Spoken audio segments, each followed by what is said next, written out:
Je me tiens ici devant vous, regardant avec tendresse les 4 ans que nous avons vécus ensemble.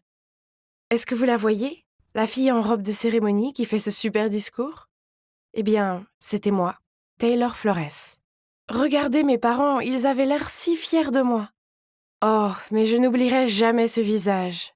Ce gars là-bas, c'est Jonas, mon ennemi juré. On était les 2 meilleurs élèves de notre école et on s'affrontait depuis toujours.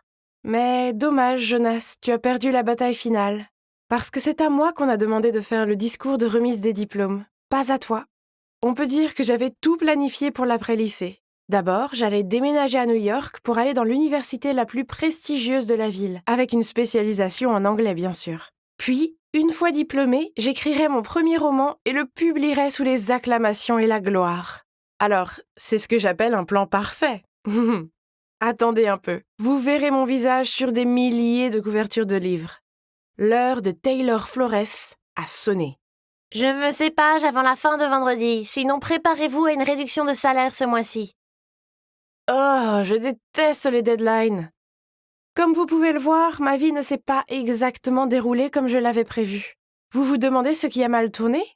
Eh bien, après avoir obtenu mon diplôme universitaire, j'ai poursuivi mon rêve d'écriture, mais tous les agents et éditeurs à qui j'ai envoyé mon roman l'ont rejeté. J'ai continué à me pousser à écrire davantage, mais j'ai fini par avoir le syndrome de la page blanche. Je n'arrivais plus à créer des histoires et j'ai décidé de me tourner vers l'écriture de journaux.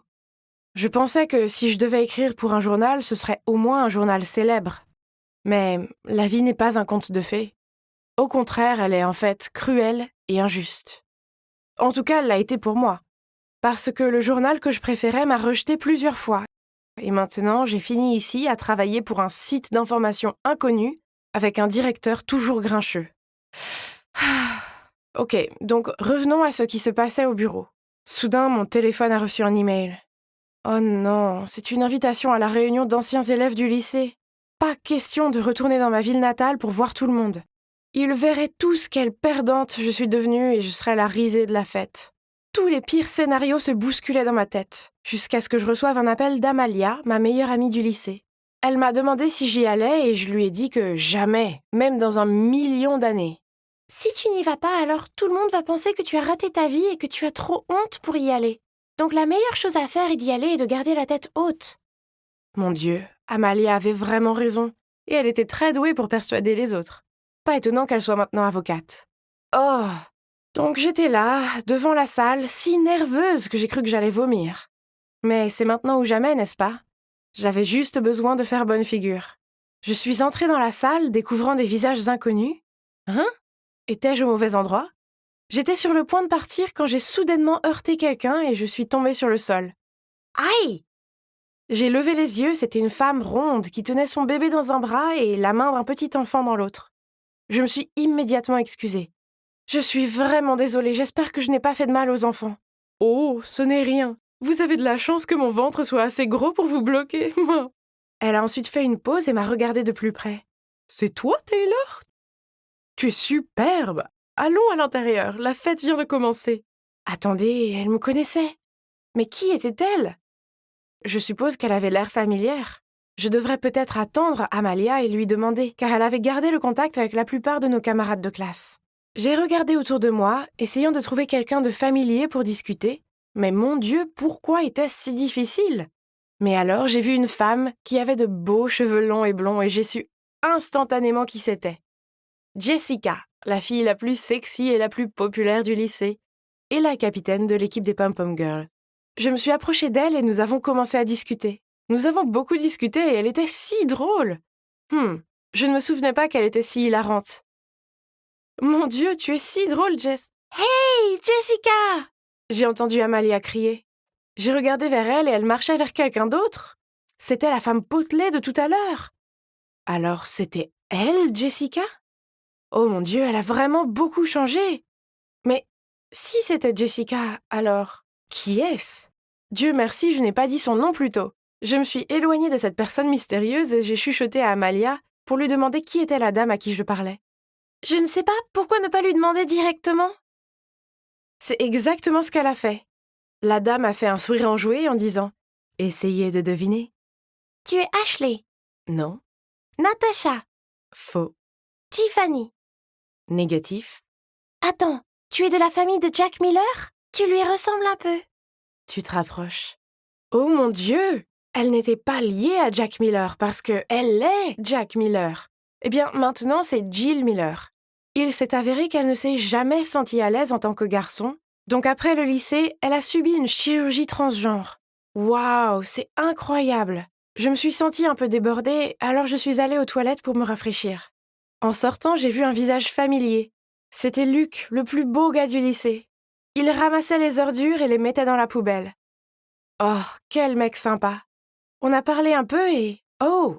Il s'est avéré qu'il travaille ici comme agent de nettoyage. C'est lui qui a recommandé d'organiser la réunion ici et il nettoyait autant que possible pour que plus tard, cela ne lui prenne pas trop de temps. Pour de vrai? Qui aurait pu s'attendre à ça? Je suis retournée à la fête et j'ai vu Amalia parler à un type. Oh! Qui était ce beau gosse? Amalia m'a fait signe de venir et me l'a présenté.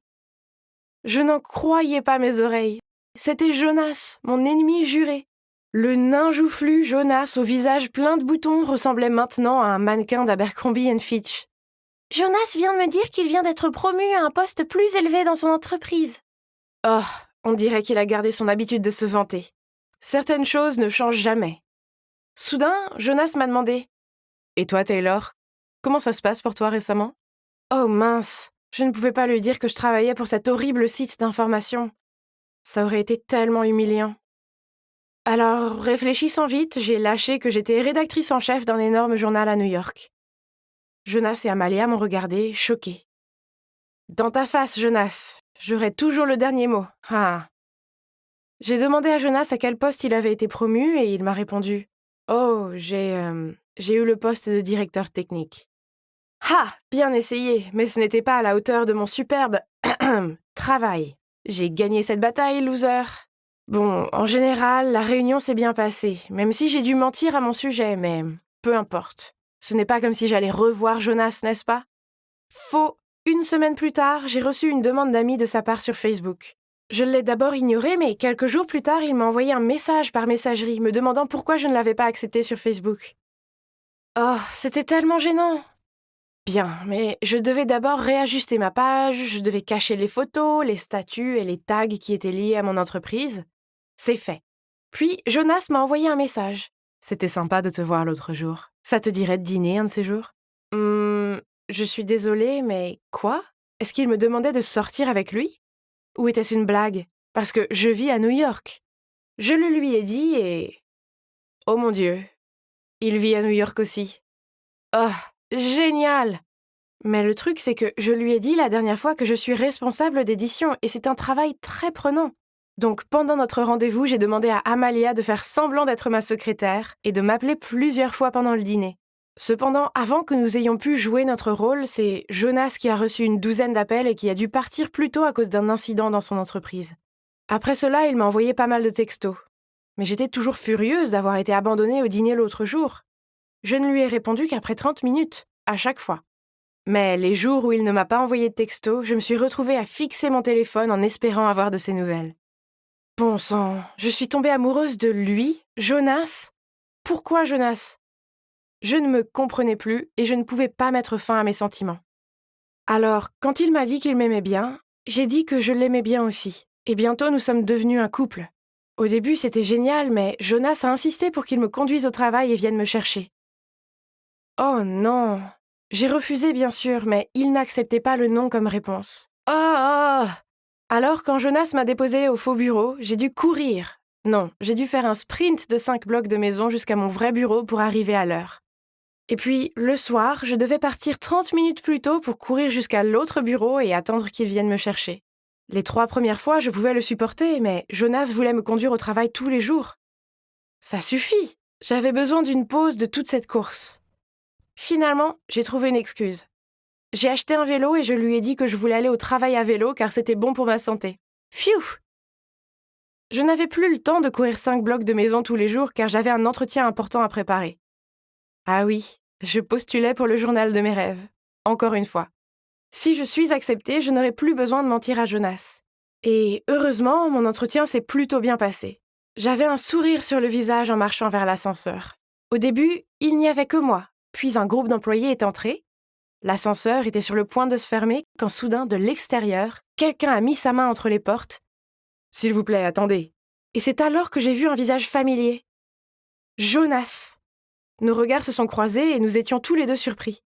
Puis un des employés lui a dit « Eh patron, j'ai déjà fini le rapport et je vous l'enverrai ce soir. » Quoi ? Pourquoi le gars lui a dit ça ? Quand l'ascenseur a atteint le rez-de-chaussée, je suis rapidement sortie en courant. Jonas a couru après moi, m'a pris la main et m'a dit « Attends, laisse-moi t'expliquer. » Qu'est-ce qu'il y a à expliquer ? On s'est menti tous les deux.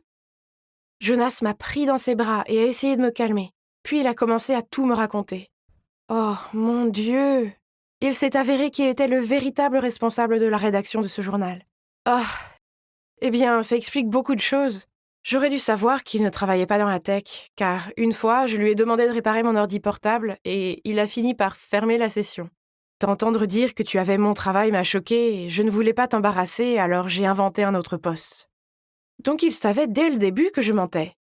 Alors pourquoi as-tu insisté pour me conduire au travail alors que tu savais déjà que je n'y travaillais pas ? Ah, je me foutais juste de toi.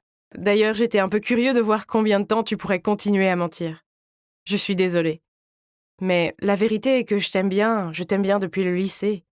À l'époque, j'étais toujours en compétition avec toi parce que je voulais que tu me remarques. J'ai cru que j'allais piquer une crise, mais en y repensant, c'était entièrement ma faute. Si je n'avais pas menti en tout premier lieu, Jonas n'aurait pas eu à mentir à son tour. Juste à ce moment-là, j'ai reçu un email des ressources humaines. Oh mon Dieu, j'ai été acceptée! Ils étaient tellement impressionnés par moi qu'ils ont dû m'envoyer un courriel tout de suite. J'étais si heureuse que j'ai pris Jonas dans mes bras alors qu'il disait « Félicitations, la nouvelle. Maintenant, mettons-nous au travail. Ta première tâche est de sortir dîner avec moi. » Oui, donc, maintenant, Jonas et moi travaillons au même endroit et il est mon patron. Avant, je détestais perdre contre lui. Mais maintenant qu'il est mon petit ami, je me sens bien. En fait, je suis vraiment fière de lui. C'était le 31 mars, un jour ordinaire, pas vrai ? Eh bien oui, mais pas le lendemain, non, car c'était le jour du poisson d'avril. Un farceur comme moi attend toute l'année, ce jour où je peux faire des blagues aux gens sans qu'ils soient fâchés contre moi. J'ai planifié mes tours depuis des mois et ça va être tellement amusant. Je me suis tournée vers ma meilleure amie Aya et avec un sourire sournois, j'ai dit « Tu n'as qu'à attendre, demain mes idées de farce vont être légendaires !» Je pensais qu'Aya voudrait en savoir plus, mais non. Elle s'est contentée de dégager sa frange du visage et a soupiré. « Rose, pourquoi tu ne laisses pas tomber cette année ? Soyons réalistes, personne ne trouve tes blagues drôles, seulement gênantes et agaçantes. »« Quoi ? Pas possible, ce n'est pas vrai. Les gens adorent mes farces. » Aya a continué. « Tu te souviens de ta blague du crayon sur Elsa l'année dernière ? » J'ai hoché la tête et j'ai laissé échapper un grognement. Comment pourrais-je oublier cette farce ? Car elle était si drôle. J'ai coupé le crayon de Elsa en deux, j'ai rempli son manche d'encre, puis je l'ai recollé comme neuf. Et voilà, une explosion d'encre pendant un examen ennuyeux. Elsa a beaucoup pleuré parce qu'elle a raté son test de biologie et a dû le repasser. J'ai haussé les épaules. C'était techniquement vrai, mais c'était quand même drôle. Et la fois où tu as échangé la musique des équipes de Pom Pom Girl contre du heavy metal et que tu les as ridiculisés au match de basket ? Elle a froncé les sourcils.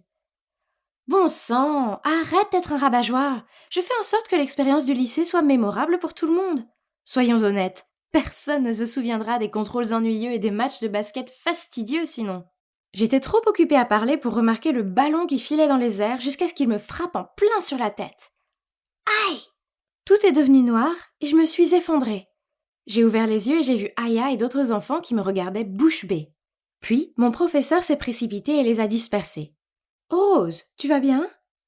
Elle et Aya m'ont aidée à m'asseoir et pendant que je me frottais la tête, j'ai répondu « Oui, je vais bien, mais j'ai un peu le vertige. » L'enseignante a pensé que ce serait mieux si je rentrais tôt à la maison, alors elle a dit à Aya de me raccompagner. J'étais si fatiguée, mais je savais que dormir, alors que je pouvais avoir une commotion cérébrale, était une mauvaise idée. Alors, je me suis détendue et j'ai regardé un film dans ma chambre jusqu'à ce que maman rentre du travail. D'accord, j'avais mal à la tête et la pièce tournait encore, mais il était hors de question de laisser ce petit accident gâcher mon grand jour. J'avais des projets à faire, alors j'ai pris mon carnet et j'ai vérifié mes idées de farce et ma liste d'accessoires. Le lendemain matin, je me suis réveillée très tôt et youpi, le vertige s'était arrêté. Waouh, aujourd'hui était le grand jour, que les farces commencent. J'avais dit à Aya de me retrouver plus tôt pour avoir le temps de préparer mes farces. Mais à ma grande déception, elle est arrivée à l'heure habituelle. Je me suis précipitée vers elle et j'ai tapoté ma montre. « Quelle heure tu appelles ça ? Maintenant, je vais être en retard sur le planning. » Elle m'a jeté un regard perplexe. « Pourquoi faire ? On n'est plus le 1er avril, aujourd'hui on est le 2. Tu as eu congé hier à cause de ta bosse à la tête. Tu te souviens ? » « Quoi ? De quoi est-ce que tu parles ? Regarde, il est écrit qu'on est le 1er avril. » J'ai agité mon téléphone devant elle. « Alors ton calendrier est faux. Vérifie tes paramètres. Maintenant allons-y. » Elle est partie. « Pas question, ne crois pas que tu peux me duper !» j'ai dit en essayant de courir après elle. Dès que je suis arrivée à l'école, j'ai rejoint mes amis à la cantine pour le petit déjeuner. Et Célia m'a regardée et a dit « Comment ça va la tête ?» Je lui ai dit que ça allait et je lui ai passé un Oreo. Elle l'a mangé sans hésiter. Mais après une bouchée, elle l'a recraché dans sa main. « Burk, c'est quoi ça ? Burk !» Je lui ai ri au nez et lui ai dit « Ah, c'est du dentifrice pris en sandwich entre des biscuits Oreo. Ok, je suis désolée. Bois ça. » Puis je lui ai passé une bouteille de cola. Elle a pris une grande gorgée puis l'a immédiatement recrachée. « Hé, c'est dégueulasse !» Puis elle a couru à la salle de bain pour se nettoyer la bouche. Oui, j'avais mis de la sauce soja dans cette bouteille. Je l'ai suivie dans la salle de bain pour vérifier qu'elle allait bien et je l'ai trouvée en train de se rincer la bouche sous le robinet. Quand elle a fini, elle a froncé les sourcils et m'a dit « Rose, ce n'est pas drôle. Je croyais que tu ne faisais ces farces stupides que le 1er avril. Maintenant, je dois supporter une haleine puante de sauce soja toute la journée. » J'ai roulé des yeux puis j'ai souri. Ouais, comme si ce n'était pas le 1er avril aujourd'hui. « Ce n'est pas le cas. Qu'est-ce qui ne va pas chez toi ? On est le 2. » Et elle est partie en claquant la porte. Attends, quoi ? Qu'est-ce qu'elle a voulu dire par « on est le 2 » ? C'est pas vrai. Quoi qu'il en soit, vu que j'étais déjà ici, j'ai décidé que je pouvais aussi bien faire une autre farce. J'ai sorti mon pot de Nutella, je suis entrée dans un des box et j'ai attendu qu'une autre fille entre dans celui d'à côté. Je lui ai demandé « Hey, excuse-moi mon amie, vous aviez du papier toilette là-dedans ?» Elle a été gentille et a répondu « Bien sûr !» Puis elle me l'a passé. J'ai rapidement mis du Nutella sur ma main, puis je l'ai frotté sur sa main à elle aussi. Oups ! Oh là là, elle a crié si fort que je n'ai pas pu retenir mon rire.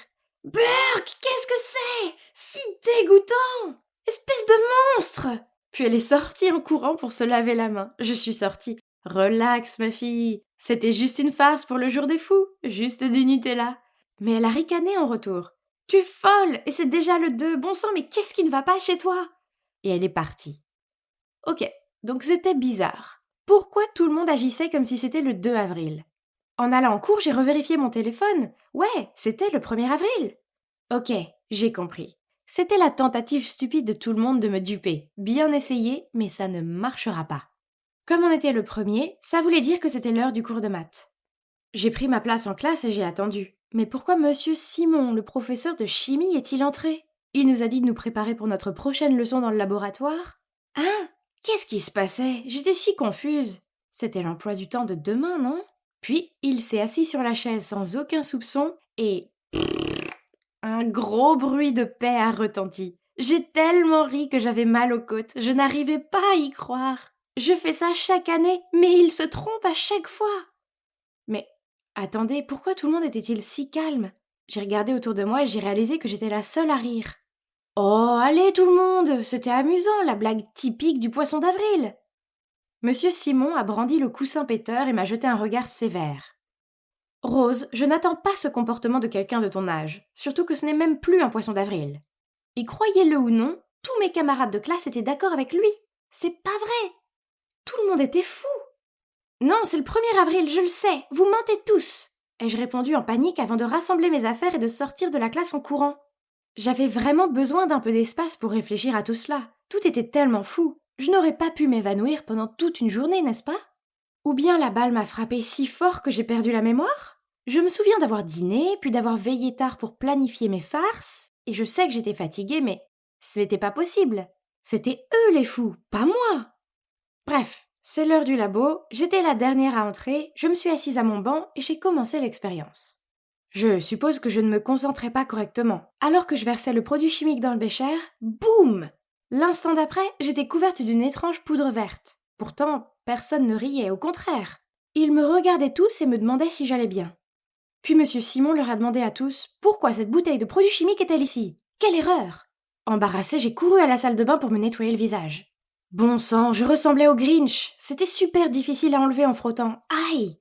J'espérais ne pas garder cette couleur pour toujours. Mais était-ce une blague de quelqu'un?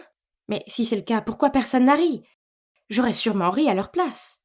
Finalement, la poudre verte a commencé à se détacher et je suis retournée en classe. Sur le dessus de mon sac à dos, il y avait une note pliée avec mon nom dessus. Je l'ai ouverte. Salut Rose, il y a quelque chose d'important que je veux te dire. Retrouve-moi dans le hall après le cours. Marcel, X. Mon cœur a instantanément palpité. J'avais le béguin pour Marcel depuis une éternité, mais... Oh, j'ai compris. Ça devait être une farce. Tout le monde savait que je l'aimais bien, alors ils ont fait tout ça pour m'embarrasser. Marcel doit être impliqué cette fois-ci. J'ai jeté un coup d'œil vers lui, il a souri et m'a fait un joli signe de la main. Peu importe, c'était vraiment trop beau pour être vrai. Assez, je n'allais plus laisser tout le monde se moquer de moi. Donc alors que je suivais Marcel dans le hall, j'ai pris une gorgée d'eau, mais je l'ai gardée dans ma bouche. Puis quand Marcel s'est arrêté de marcher et s'est tourné vers moi, j'ai fait jaillir l'eau en l'air comme un éléphant, puis j'ai dit « Ha, je t'ai eu, je ne suis pas idiote !»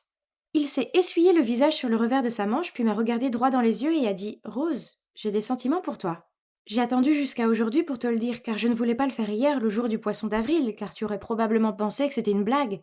Alors pourquoi me faire ça à moi? Je l'ai regardé sans voix. Les mots surlignés que j'ai entendus étaient « sentiments, hier » et « poisson d'avril ». J'ai commencé à rire d'un faux rire, mais c'est devenu gênant car son expression sérieuse ne bougeait pas. « Tu plaisantes, n'est-ce pas ?» j'ai marmonné, mais il avait l'air totalement dévasté.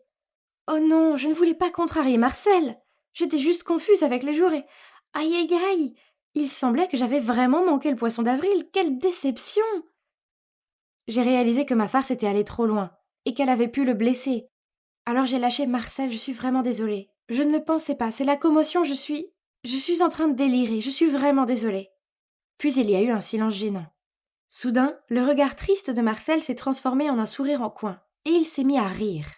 Puis tout le monde a surgi de nulle part et s'est mis à rire aussi. Je suis restée là, l'air débile, puis Aya est apparue et a dit « Je t'ai eu !» Donc il s'avère que c'était en fait le 1er avril, et je n'avais pas manqué un jour. Non, c'était l'idée ingénieuse d'Aya pour que tout le monde se venge de moi. La nuit dernière, elle a créé un groupe sur Facebook et a ajouté tout le monde dans la classe, y compris les enseignants, pour planifier la farce d'aujourd'hui. Non, ça ne pouvait pas être possible, j'étais la reine des farces, pas eux. Puis Aya s'est approchée de moi et a dit « Hé Rose, Marcel quoi? C'est toujours le jour du poisson d'avril !» Ensuite, je lui ai fait un sourire, puis j'ai tapoté son bras et j'ai commencé à rire. Je suppose qu'il m'avait bien eu. Après ça, je n'ai plus fait de farce, j'étais juste heureuse de passer une journée tranquille. Puis, alors que je rentrais chez moi, Marcel m'a rattrapée et m'a dit « Rose, je suis désolée, mais en fait, tout n'était pas une blague aujourd'hui. » J'ai souri et je l'ai regardé. « Ah oui? Alors qu'est-ce qui n'est pas une blague ?» Mais il est devenu rouge comme une tomate et s'est enfui. Je suis restée là, à rougir en le regardant s'éloigner. Cela signifie-t-il que Marcel m'aime vraiment? Intéressant. Peut-être que ce poisson d'avril n'était pas si raté que ça après tout. Enfin, je suis sorti de cet endroit morbide. Laissez-moi vous dire que partager une cellule avec une douzaine d'autres mecs bruyants, puants et grognons n'est pas drôle. Bref, me voilà libre comme l'air maintenant. Donc personne n'est là pour venir me chercher. Je suppose que je vais devoir appeler maman. Il me fallut quelques secondes pour me familiariser avec mon téléphone. Bon sang, ça faisait 4 ans. C'était un miracle que je ne me sois pas transformé en l'un de ces fous qui rampent. La façon dont je me suis retrouvé là-dedans est une plaisanterie. Tout ce que j'ai fait, c'est prendre des trucs dans 1 ou 2 entrepôts et les revendre. Rien de bien méchant. Yo maman, c'est ton garçon Jack. Je suis sorti et oui, j'ai besoin qu'on me ramène à la maison. J'ai parlé dès que j'ai entendu la voix de maman. Jack, oh, As-tu la moindre idée de l'enfer que tes actions ont fait vivre à ta mère? Mon père était si bon pour réagir de façon excessive, mais j'avais besoin d'un endroit où rester. Donc je pouvais le gérer. Mais papa, maman, je suis toujours votre fils. Vous avez le cœur de me voir sans abri et dormir à côté de rats? Il y a eu une brève pause, puis papa a grogné. Tu peux rester quelques semaines. Mais c'est seulement pour ta mère. Merci papa, tu es le meilleur. Bingo. Mes parents me mangeaient dans la main. Ma vie se résumait aux jeux vidéo toute la journée et faire la fête toute la nuit. Un soir, alors que je me préparais à retrouver mon ami Mouze, maman m'a dit que le livreur de pizza était à la porte. J'ai crié vers elle. « Tu peux me payer celle-ci et je prendrai la suivante. » J'ai fini de me préparer et je dois dire que j'avais l'air en forme. Je suis descendu dans la cuisine et j'ai pris une part de pizza. Papa était assis là, me regardant par-dessus son rapport. Si tu ne peux pas te permettre de payer les articles, alors je te suggère de ne pas les commander, a-t-il dit en regardant la part de pizza dans ma main. Maman s'est rapprochée derrière lui et a posé ses mains sur ses épaules. Chérie, donne-lui encore un peu de temps. Il est encore en train de s'adapter à la vie extérieure. Merci maman, tu es la meilleure. Je lui ai donné un baiser gras de pizza sur la joue. Est-ce que par hasard tu pourrais me prêter du pognon? Papa a secoué la tête et a soupiré, pendant que maman prenait son sac à main et me passait de l'argent. Hey, j'aurai tout le temps de trouver un travail et d'être responsable. Pour l'instant, j'avais 4 ans de temps perdu à rattraper. Une fois, j'ai emprunté la voiture de papa. Je jure que je n'avais bu que quelques bières, mais le monde s'est arrêté et est devenu tout flou. La seule chose dont je me souviens ensuite, c'est que j'avais foncé dans le jardin du voisin. Oups, j'ai ouvert les yeux le lendemain matin avec un mal de tête mortel. Alors tout ce que je voulais, c'était un café noir et une assiette de bacon. Mais j'ai eu droit au regard mort de mon père à la place. Juste quand je pense que tu ne peux pas être plus irresponsable, tu as pris ma voiture sans demander, tu as trop bu, puis tu as foncé dans les rosiers adorés de Gloria. Détends-toi pas, je réparerai ça plus tard, ai-je dit en fouillant dans le frigo pour retrouver la nourriture. Tu n'es pas celui qui doit payer pour les dégâts. Nous avons pris notre décision, tu as 1 semaine pour partir de notre maison. Attendez, je n'avais aucun endroit où aller. Je ne pouvais pas rester avec Moose car il squattait le garage de sa sœur. Et je ne connaissais personne d'autre. Comment ont-ils pu? Ah mince alors, il faut que je me détende un peu. Alors j'ai sorti mon téléphone et j'ai commencé à parcourir les applications de rencontres. Puis j'ai trouvé une formidable blonde appelée Camille. Elle est un peu plus âgée que moi mais sa famille roule sur l'or. Et en plus, elle a sa propre entreprise. Et en plus, elle est tellement sexy. Alors oui, ses photos semblaient un peu granuleuses, mais j'ai deviné que la tendance rétro était à la mode. On dirait que j'ai eu les deux, l'amour et l'argent. J'ai un sacré visage, mais comme j'aime la bière et la pizza et que je me consacre pas du tout à la gym, je n'ai pas un corps parfait. Mais il fallait que je gagne l'intérêt de cette fille. Alors je lui ai dit que j'étais un grand type avec une tablette de chocolat qui venait d'obtenir son diplôme et qui cherchait une fille aussi bien intelligente que belle. Cette fille était en fait assez facile à aborder. Elle m'a envoyé des photos de ses derniers achats comme des téléphones, des montres coûteuses et des vêtements de marque, en me promettant que lorsque nous commencerions à sortir ensemble en personne, elle m'achèterait tout ce que je voudrais. Bingo! Après 4 jours de photos de visage et de mon don de conversation inestimable, Camille a eu le coup de foudre et m'a envoyé un message disant « Jack, je ne te connais pas depuis longtemps, mais je sais ce que je ressens. Je t'aime. X. » Ok, c'était vraiment rapide. Mais oui, j'ai gagné à la loterie ici. Et peut-être qu'elle a aussi menti sur son look. Mais ça n'a pas d'importance, elle est riche. Alors je lui ai répondu. Je sais bébé, je ressens la même chose. X. Nous avons immédiatement convenu de nous rencontrer en personne et décidé d'un code vestimentaire jaune. J'ai regardé autour du parc essayant de repérer cette mine d'or. Mais tout ce que je voyais était une vieille dame en robe jaune. D'accord, c'est une coïncidence, mais pourquoi se dirige-t-elle vers moi ? Puis elle se rapprochait de moi, plus son sourire s'élargissait. Jack, c'est ça? C'est moi, Camille. Quoi? Diable! Non, non, non, non, non. Comment se fait-elle que cette vieille dame ringarde en surpoids et ridée soit Camille? Je m'attendais à la beauté blonde des photos, pas à Big Bird. Une fois le choc initial passé, nous nous sommes assis et avons discuté. Il s'est avéré que la fille de mes rêves avait la cinquantaine. Toutes les descriptions et les photos d'elle étaient vraies. Mais il y a 30 ans. Elle était clairement au milieu d'une crise de vieillesse ou quelque chose du genre. Tu n'es pas le même non plus, a-t-elle ricané. Tu es à peine plus grand que moi. Où est passé ton corps d'athlète? Bon, d'accord, j'ai fait semblant de sourire. Oui, même si tu as l'air différente, je te trouve toujours très belle. Cette nuit-là, je me suis tourné et retourné dans mon lit. C'était tellement inattendu. Camille était totalement pas mon genre. Mais sortir avec elle ne pouvait pas être plus mal. Elle était riche. Et aussi, je devais déménager demain. Donc au moins, elle payerait pour moi. Sur ce, je lui ai envoyé un message. « Bébé, tu es belle. Je veux rendre notre relation officielle. X. » Le jour suivant, j'ai emménagé avec Camille. Laissez-moi vous dire quelque chose, son appartement était somptueux. Il était rempli des dernières technologies. C'est fou, vu qu'elle était si vieille, elle ne savait probablement pas comment les utiliser. Elle travaillait beaucoup, donc la plupart du temps j'étais seul à la maison. Et j'étais entièrement libre de regarder des dessins animés et des films, de grignoter des chips, de jouer à autant de jeux vidéo que je le souhaitais.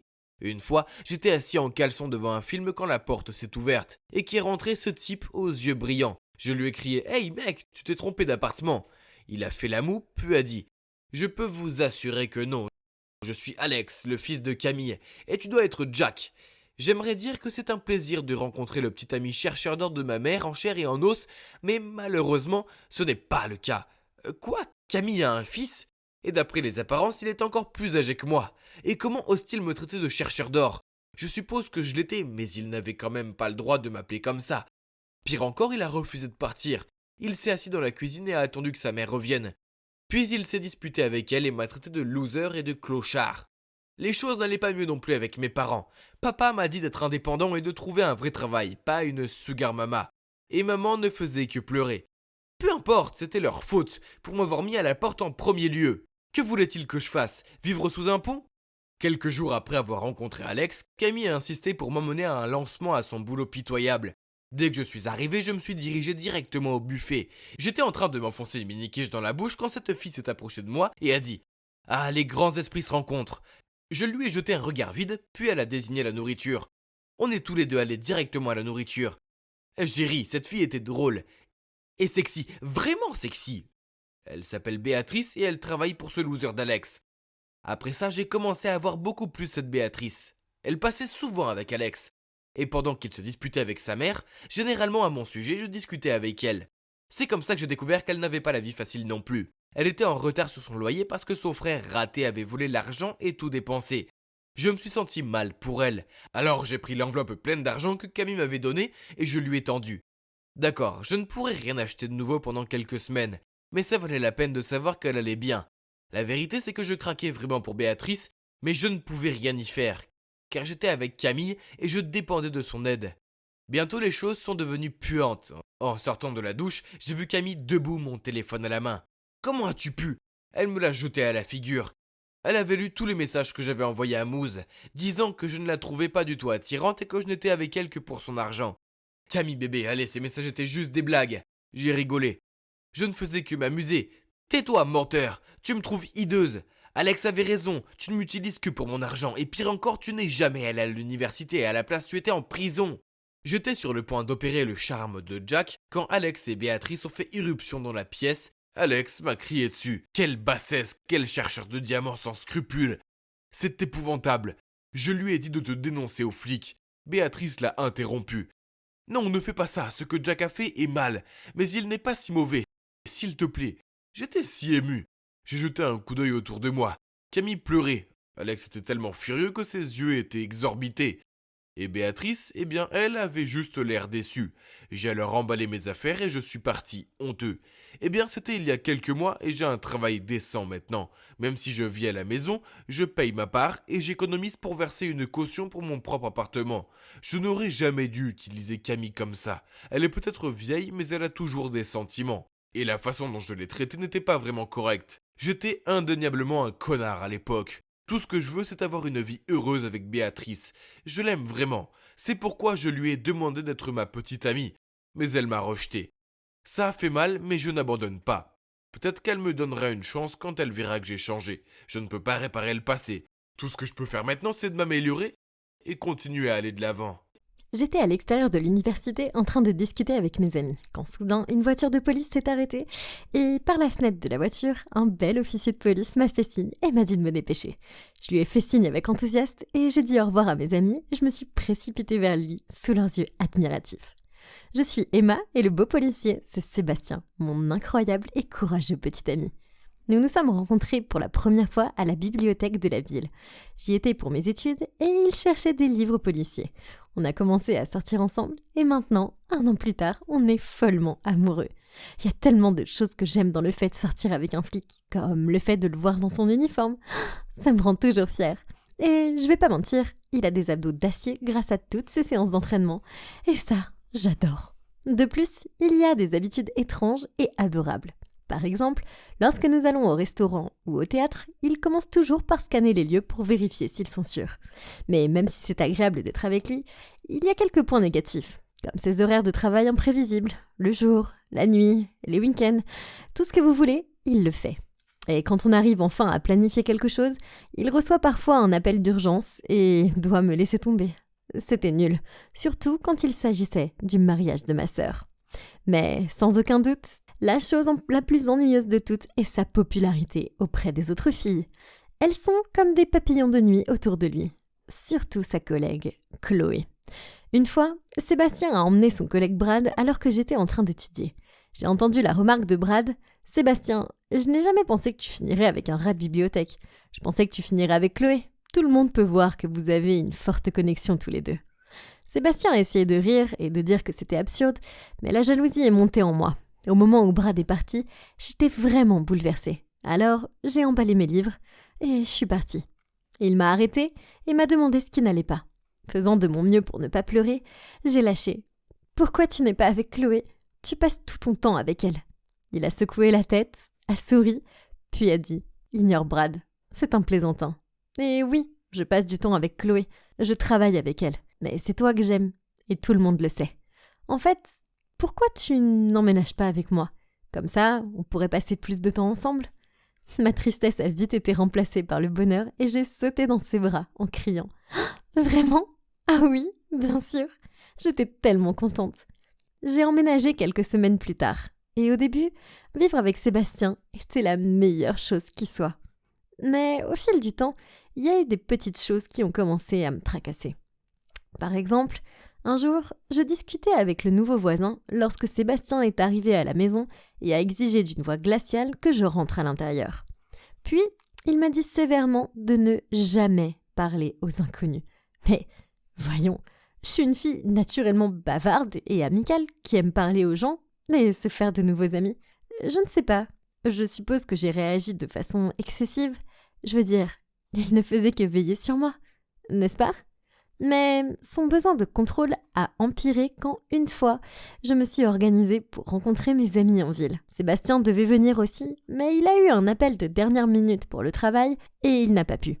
Quand je lui ai dit que j'allais prendre un taxi, il a paniqué et m'a dit que je ne pouvais pas y aller. Après que je me sois énervée, il a accepté à contre-cœur de me laisser y aller. Il a appelé une compagnie de taxi réputée pour venir me chercher, puis m'a dit que je devais être de retour pour 22h. Mais après quelques verres, j'ai perdu toute notion du temps. Je m'amusais trop. Je dansais avec mon ami lorsque Sébastien est entré en trombe, m'a attrapé le bras et m'a tiré hors de là. Tout le monde nous regardait. Ce qui n'a pas aidé car il portait son uniforme de policier. J'ai même entendu un homme crier « C'est toujours ceux qui ont l'air innocents !» N'est-ce pas ? C'était si embarrassant. À la maison, je suis restée assise à faire la tête pendant qu'il me prenait un verre d'eau. Quand il a essayé de me le passer, je me suis levée d'un bond et je lui ai crié « Tu es ridicule ! Et grâce à toi, tout le monde dans le bar pense que je suis une sorte de criminelle. Je n'ai pas besoin d'avoir un couvre-feu. » « Ce n'est pas comme ça, » a-t-il soupiré. Mais j'étais tellement énervée que je l'ai bousculé et j'ai claqué la porte de la chambre derrière moi. Je me suis endormie en pleurant. Je détestais me disputer avec lui. Je lui ai réservé un traitement silencieux pendant toute la journée du lendemain. Mais le soir, il est arrivé à la maison avec un paquet cadeau et s'est excusé de m'avoir rendue triste. C'était si gentil. Je l'ai serré dans mes bras et lui ai dit « Moi aussi, je suis désolée. » Puis, j'ai ouvert le paquet. C'était une très belle montre. J'ai remarqué qu'elle avait un bouton supplémentaire, mais je n'y ai pas prêté attention. Je l'ai regardée admirablement pendant qu'il la fixait à mon poignet. Comme mon petit ami était très attentionné, j'ai décidé de lui acheter quelque chose aussi. Le lendemain, après les cours, je suis allée au centre commercial. Soudain, Sébastien m'a appelée et m'a demandé où j'étais. Je voulais que le cadeau soit une surprise. Alors, je lui ai dit que j'étais à la maison. De travers, il a dit « Emma, ne me mens pas, je sais que tu es au centre commercial de High Bill. Rentre à la maison tout de suite. » Hein ? Comment il savait ça ? J'ai abandonné l'idée de trouver un cadeau et je suis rentrée à la maison. Quand il est revenu, je lui ai demandé comment il savait où j'étais et je l'ai vu jeter un bref coup d'œil à ma montre. Puis, il a admis qu'il l'avait équipée d'un GPS, mais que c'était seulement pour pouvoir me protéger. Quoi ? Je n'étais plus un enfant. Comment pouvait-il l'utiliser pour me suivre ? Nous avons eu une grosse dispute et je lui ai dit qu'il contrôlait tout et qu'il était fou et qu'il devait arrêter de me traiter comme une petite fille.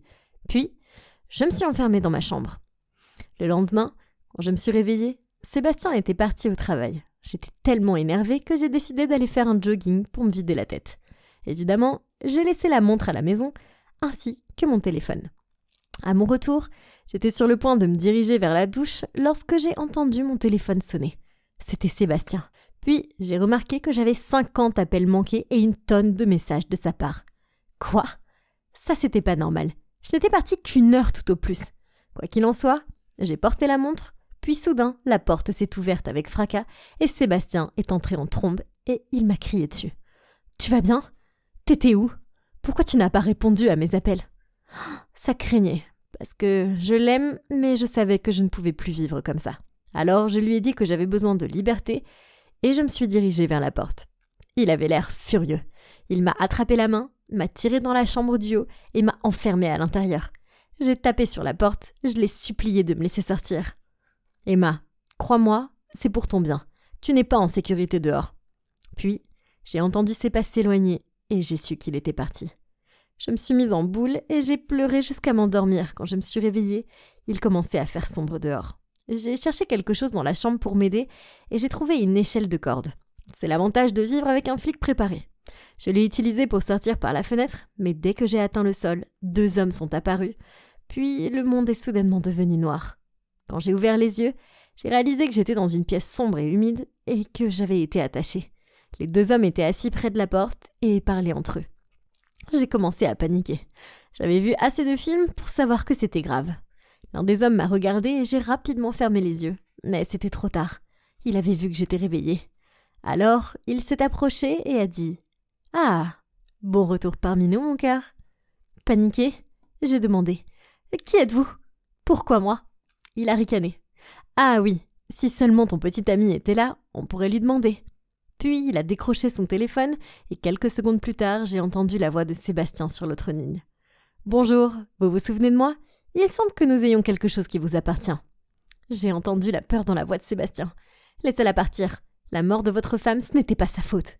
C'est ta faute si elle est morte. Maintenant, c'est ton tour de perdre la femme que tu aimes. Alors viens ici seul, si tu veux encore voir son visage, et ne pense même pas à appeler des renforts. » Il a raccroché le téléphone, puis m'a dévisagé avant de donner un coup de pied dans le tonneau vide à côté de moi. J'ai fait un bond en arrière, et il a ri. C'était terrifiant. Peu de temps après, ils ont traîné un homme battu dans la pièce. « Sébastien ! Oh non !» Sébastien a réussi à me regarder, à forcer un sourire et à bredouiller. « Ma fleur, ne t'inquiète pas, je suis là maintenant. » La bande a ri, puis il s'est arrêté devant Sébastien et a dit « Je pense que toi et moi, on a besoin d'une petite discussion. Appelons ça affaire d'homme. » Je sais que je devais trouver un moyen de l'aider. Mais quoi ? C'est alors que j'ai baissé les yeux sur ma montre. Elle avait déjà le GPS.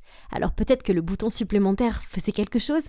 J'ai lutté pour appuyer dessus, ce qui n'était pas facile avec des mains attachées. Croyez-moi, mais j'ai fini par y arriver. À ce moment-là, Sébastien était inconscient et j'ai commencé à sangloter. Je ne voulais pas le perdre, pas comme ça. L'homme a installé quelque chose à côté de lui. Oh non, c'était une bombe. Il a ricané. Il te reste 30 minutes pour dire au revoir à ton amoureux. Puis les hommes sont partis. J'ai appelé Sébastien en sanglotant pour lui dire combien je l'aimais. Je pensais sincèrement qu'on allait tous les deux mourir là, et regarder le compte à rebours vers notre perte, c'était le pire sentiment qui soit. Soudain, la porte s'est ouverte. Au début, j'ai pensé que ces hommes étaient de retour, mais Brad et son équipe se sont précipités, ont vu la bombe et nous ont rapidement sortis de là, Sébastien et moi. J'ai été poussée au sol juste avant qu'il y ait un gros boum, et la maison a explosé. Sur le chemin de l'hôpital, Chloé m'a tout expliqué. Il s'agissait d'une affaire criminelle délicate qui s'est déroulée l'année dernière. Sébastien avait enquêté sur un groupe de trafiquants de drogue, mais un accident s'était produit, et la femme du chef du gang est tombée accidentellement du bâtiment et est morte. Ils ont arrêté la plupart des dealers, mais certains se sont enfuis, dont le chef de gang. Puis, récemment, Sébastien avait reçu d'eux des images de moi en dehors de l'université et de notre maison, et il a pris ça comme une menace pour ma sécurité. Eh bien, ça a expliqué tout le contrôle et le comportement bizarre de Sébastien. Je me suis sentie si mal d'avoir mal jugé Sébastien. C'était l'homme le plus doux, le plus courageux, et je l'aimais tellement. Je suis restée à ses côtés pendant qu'il se rétablissait à l'hôpital. Et un jour, il a finalement ouvert les yeux, m'a regardé et a murmuré « Voilà ma petite fleur ». Je l'ai serré dans mes bras. Doucement, bien sûr. C'était un tel soulagement de savoir qu'il allait s'en sortir. Le gang est toujours en liberté, quelque part, mais j'espère qu'ils vont bientôt les attraper. Je m'inquiète un peu, mais ça ne fait rien, car je sais que Sébastien est là pour me protéger. Après tout, c'est mon héros d'action dans la vie réelle, et je sais qu'avec lui à mes côtés, on peut tout surmonter. Au revoir, Tata. Je lui ai fait signe de la main. Je te promets que je serai bien toute seule à la maison. C'est bien. Je reviendrai bientôt, Bay. Puis elle est partie. C'est ma tante Anna. Je suis restée avec elle pendant que mes parents étaient en vacances. J'étais sur le point de retourner dans le salon quand on a sonné à la porte. Alors, j'ai immédiatement couru vers la porte et regardé par le Judas. Ah, c'était maman. J'ai rapidement ouvert la porte et je me suis précipitée pour la serrer très fort dans mes bras. Maman, comment se fait-il que tu sois rentrée si tôt ? Maman a caressé mes cheveux et m'a dit doucement. Oh, ma chérie, je suis venue te chercher. Comment puis-je laisser ma petite princesse seule ? Maintenant, dépêche-toi de préparer tes affaires. J'ai jeté un regard confus. Mais tante Anna est à l'épicerie. On ne devrait pas l'attendre ? Elle a secoué la tête. Non, chérie, je l'ai déjà appelée. Nous avons donc rapidement emballé mes affaires. Et maman m'a conduit à l'extérieur vers une voiture plutôt vieille, qui était complètement différente de notre BMW habituelle. Maman ? Où est papa ? Ce n'est pas notre voiture, lui ai-je demandé. Elle s'est agenouillée devant moi et m'a dit en souriant. Papa nous attend à la plage. On va bien s'amuser. J'ai sauté toute contente. Youpi ! J'avais hâte de faire des châteaux de sable et de barboter dans la mer. C'était trop cool. En chemin, j'ai dû m'endormir, car lorsque j'ai ouvert les yeux, il faisait déjà nuit dehors. Je suis sortie de la voiture et j'ai regardé autour de moi. Où était l'océan ? Tout ce que je voyais, c'était une petite maison dans un quartier inconnu. Béatrice, c'est notre nouvelle maison. Juste toi et moi, à partir de maintenant. Les mots soudains de maman m'ont totalement réveillée. Maman ? Pourquoi ? Et papa ? J'ai bégayé. Écoute, je suis désolée. Je ne peux pas te l'expliquer pour le moment. Tu es trop jeune pour comprendre. J'avais tellement de questions qui tournaient dans ma tête, mais en regardant le visage triste de maman, je savais que je ne devais pas lui en poser plus. Le lendemain matin, je me suis réveillée contente et curieuse de notre nouveau départ ici. J'ai ouvert le rideau et j'ai vu un groupe d'enfants de mon âge qui jouaient de l'autre côté de la rue. Alors sans réfléchir, je me suis précipitée dehors pour les rejoindre. « Bonjour, je suis Béat... » Soudain, ma mère est sortie de nulle part, un regard affolé sur le visage en criant « Je t'ai dit de rester à l'intérieur !» et m'a ramenée à la maison. Tout le monde était bouche bée devant nous, y compris l'homme qui vivait de l'autre côté de la rue. C'était si embarrassant. Dès que la porte s'est refermée, sur un ton sérieux, elle m'a dit « Nous venons d'emménager ici. Tu ne devras pas te lier d'amitié avec des inconnus aussi vite. Et ne parle pas trop de toi. D'accord ?» Maman ne s'était jamais opposée à ce que je joue avec d'autres enfants avant. Mais alors, pourquoi maintenant ? Cela n'avait aucun sens. Après cela, elle ne m'a laissé sortir de la maison que pour aller à l'école et elle a toujours gardé un œil sur moi. C'est pourquoi je n'ai jamais pu me faire d'amis ici. Je lui en voulais tellement. Je me sentais si seule. Ce qui est bien, c'est qu'elle n'avait pas beaucoup de règles à la maison. Alors je pouvais passer toute la journée à regarder des dessins animés tout en mangeant des cochonneries et ça ne la dérangeait pas du tout. C'était génial. Car avant que nous déménagions ici, papa et maman ne me laissaient jamais faire ce genre de choses. Mais finalement, j'en ai eu marre de ces cochonneries. Je me sentais un peu mal. J'avais envie de spaghettis spéciaux de maman avec de la sauce au crabe. Alors je l'ai suppliée d'en faire. Au début, elle a refusé, disant qu'elle était très occupée. Alors j'ai continué à pleurnicher jusqu'à ce qu'elle accepte finalement. Plus tard, je suis allée dans la cuisine pour le dîner et la pièce était un véritable chaos. Des casseroles et des poêles partout. Maman avait l'air aussi désordonnée en me passant une assiette de spaghettis et boulettes de viande au lieu de son plat spécial. Bon, d'accord, ça avait l'air délicieux quand même. Alors j'en ai pris une pleine fourchette sous le regard de maman. De l'eau ! J'ai besoin d'eau ! Mon Dieu, c'est tellement salé ! Maman a rapidement remplacé mon assiette de pâtes par une boîte de poulet frit et a dit « Aujourd'hui, je suis occupée, donc j'ai été un peu distraite. Désolée chérie. » Sa maladresse m'a fait rire. « Non, c'est pas grave maman. » Maman semblait en effet très occupée ces derniers temps, car son téléphone sonnait sans cesse. Les appels arrivaient même tard le soir quand je dormais. Alors, elle sortait toujours discrètement pour répondre. Je suppose que c'est difficile d'être une mère célibataire après tout. Alors j'ai essayé d'être plus compréhensive. Et c'est ainsi que le temps a passé. Rester à l'intérieur et ne pas avoir d'amis est devenu la norme pour moi. Pourtant, je m'asseyais souvent près de la fenêtre et je regardais avec nostalgie les enfants qui jouaient dehors. Un jour, alors que je faisais ça, maman est apparue et m'a demandé si je voulais aller au parc d'attractions voisin. Waouh! Y a-t-il quelque chose de mieux que ça? Je me suis levée d'un bond. J'ai applaudi avec enthousiasme et je l'ai prise dans mes bras. Honnêtement, le parc était assez petit et avait l'air un peu fatigué. Mais ça n'avait pas d'importance, car c'était la meilleure journée que j'ai jamais eue. Maman n'a jamais aimé les manèges ou les jeux, mais aujourd'hui c'était différent. Elle était même très contente quand elle a vu le jeu de lancer de sacs de sable. Et elle a fait tomber les boîtes de conserve d'un seul coup et m'a fait gagner ce lapin géant en peluche. Je ne l'avais jamais vue s'amuser comme ça avant. Ma mère est tellement cool. Après, maman m'a laissée assise sur un banc et elle est partie acheter des glaces. Soudain, je l'ai vue revenir en courant et sans glace. Elle m'a pris la main et m'a dit d'un ton pressant « Il faut rentrer à la maison, on déménage ». Donc, nous avons emballé nos affaires et nous sommes partis à la hâte. Je n'arrêtais pas de demander à maman ce qui se passait, mais elle a esquivé mes questions. Pendant le trajet en voiture, je l'ai entendue marmonner pour elle-même. Nous allons dans un nouvel endroit, ce sera excitant, une nouvelle aventure. Oui, tout ira bien cette fois. J'étais peut-être jeune, mais je n'étais pas stupide. Je savais qu'elle cachait quelque chose. Mais c'est ma mère et je ne voulais pas la contrarier en l'assaillant de questions. Alors j'ai gardé le silence et j'ai fini par m'endormir. Une fois de plus, je me suis réveillée dans un endroit inconnu et j'ai regardé par la fenêtre. Je n'étais pas aussi préoccupée par cet endroit que par le précédent.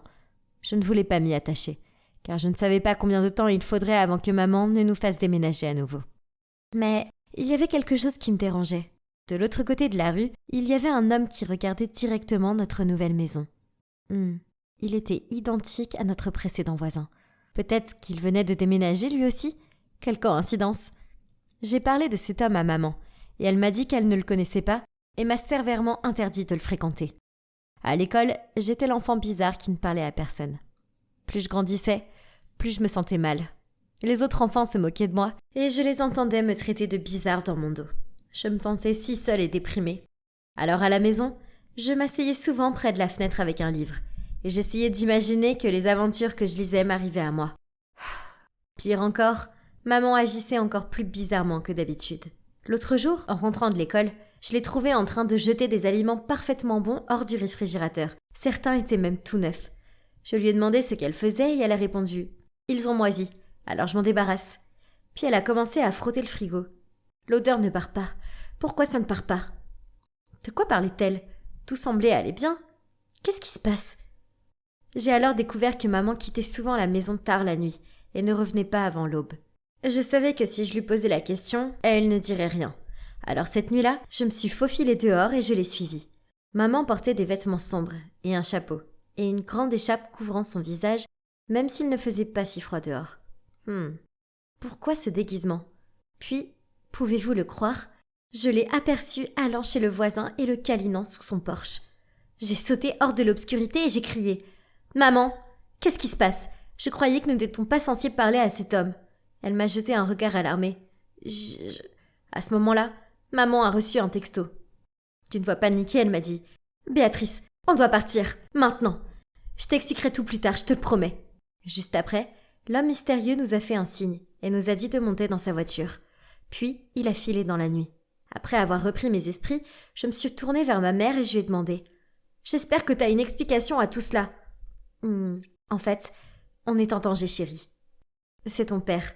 Il est un imposteur. Je m'en suis rendu compte seulement quand j'étais en vacances avec lui et je le fuis depuis. Quoi ? Je n'avais jamais soupçonné mon père d'être quelqu'un d'autre. Cela n'avait aucun sens. Puis, à travers les sanglots, ma mère a continué à dire que mon vrai père était en fait membre d'une organisation secrète, mais qu'il avait disparu depuis un moment et que maintenant l'organisation était après nous. Elle recevait souvent des messages et des appels anonymes la menaçant. Elle ne voulait pas que je parle à des étrangers au cas où ils seraient des espions. Et les fois où elle jetait toute la nourriture, c'était parce qu'elle avait reçu des messages menaçant d'empoisonner la nourriture dans notre maison. Elle a essuyé ses larmes puis a dit « Voici Jack.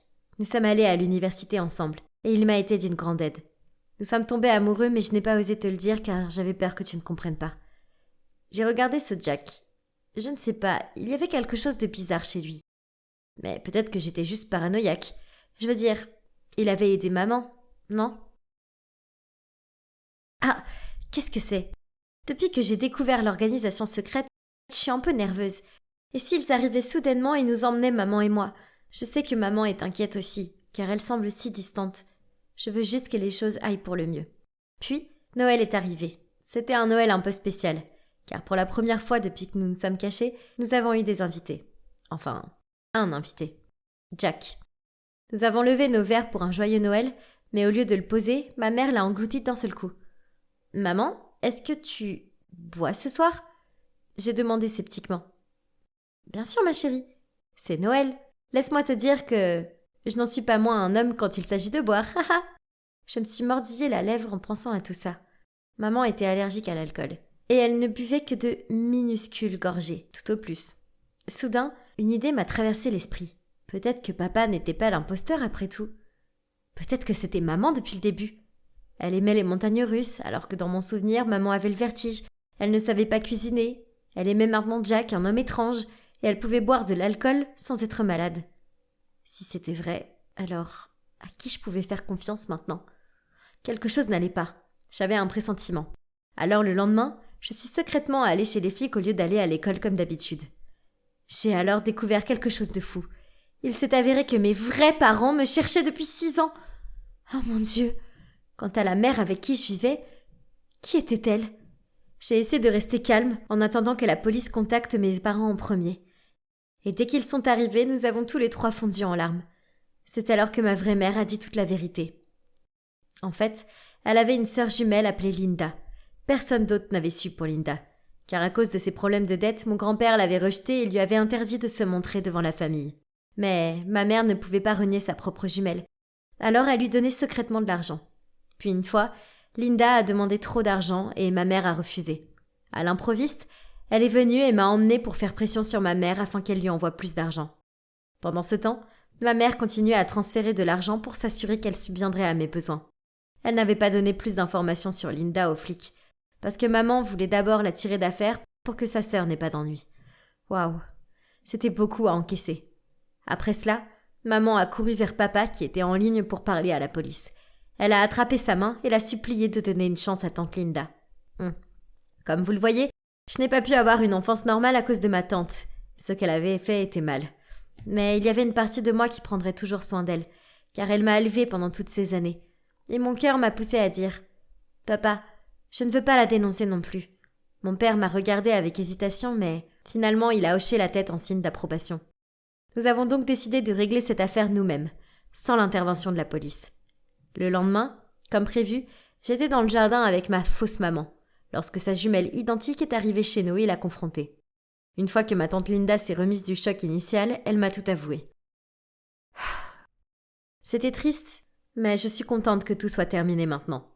Maman a payé les dettes de sa sœur à une condition, qu'elle ne puisse plus jamais m'approcher. Maintenant, je suis de retour à la maison, avec mes vrais parents. Il va falloir que je m'y habitue, car j'ai oublié comment me faire des amis et sortir seule, ça me rend nerveuse. Il semble que les souvenirs de l'aventure avec ma tante Linda risquent de me poursuivre pendant un certain temps encore. Je sais que je dois essayer d'aller de l'avant. Je ne peux pas revenir sur les 6 dernières années, mais je peux faire de mon mieux pour essayer d'embrasser l'avenir. Je n'arrive pas à croire que cela fait 1 an que Gérald est décédé.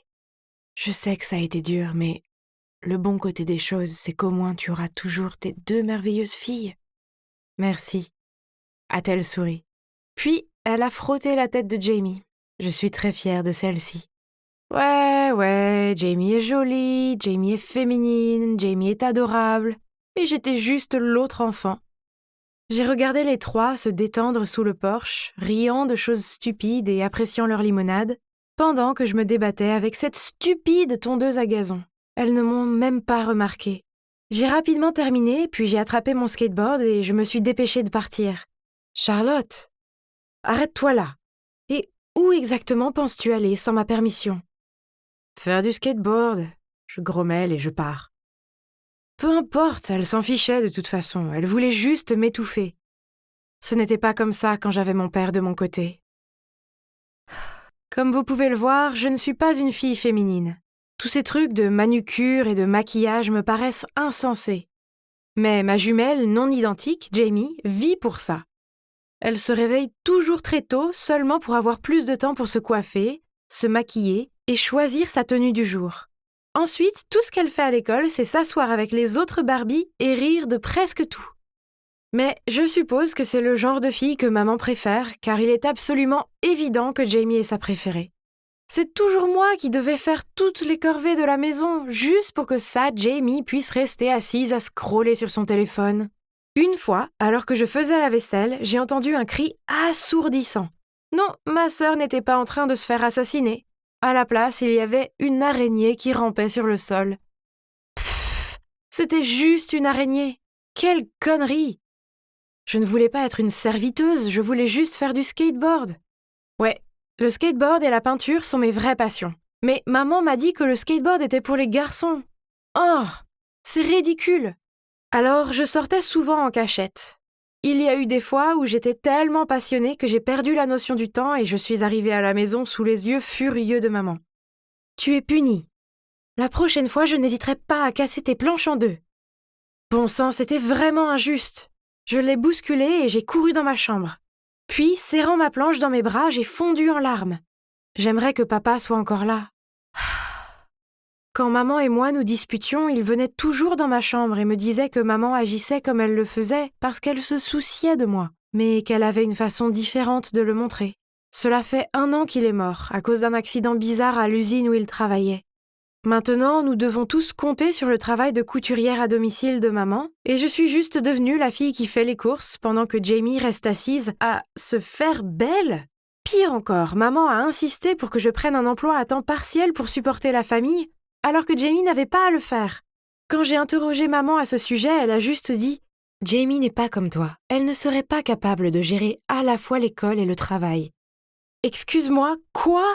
Mais je savais qu'il était inutile de se disputer avec maman à ce sujet. Quoi qu'il en soit, tout s'est bien passé et j'ai trouvé un travail dans ce magasin de skateboard cool. Oh, et aussi moins de tâches ménagères. Un après-midi pluvieux, le magasin était calme, alors j'ai sorti mon carnet de croquis et dessiné quelques skateboards. Puis mon manager, Alex, a regardé par-dessus mon épaule. Oh oh, j'avais des ennuis ? Mais à ma grande surprise, il a dit « C'est plutôt bien ». Puis il m'a passé un flyer pour un concours de design de skateboard. Tu devrais essayer.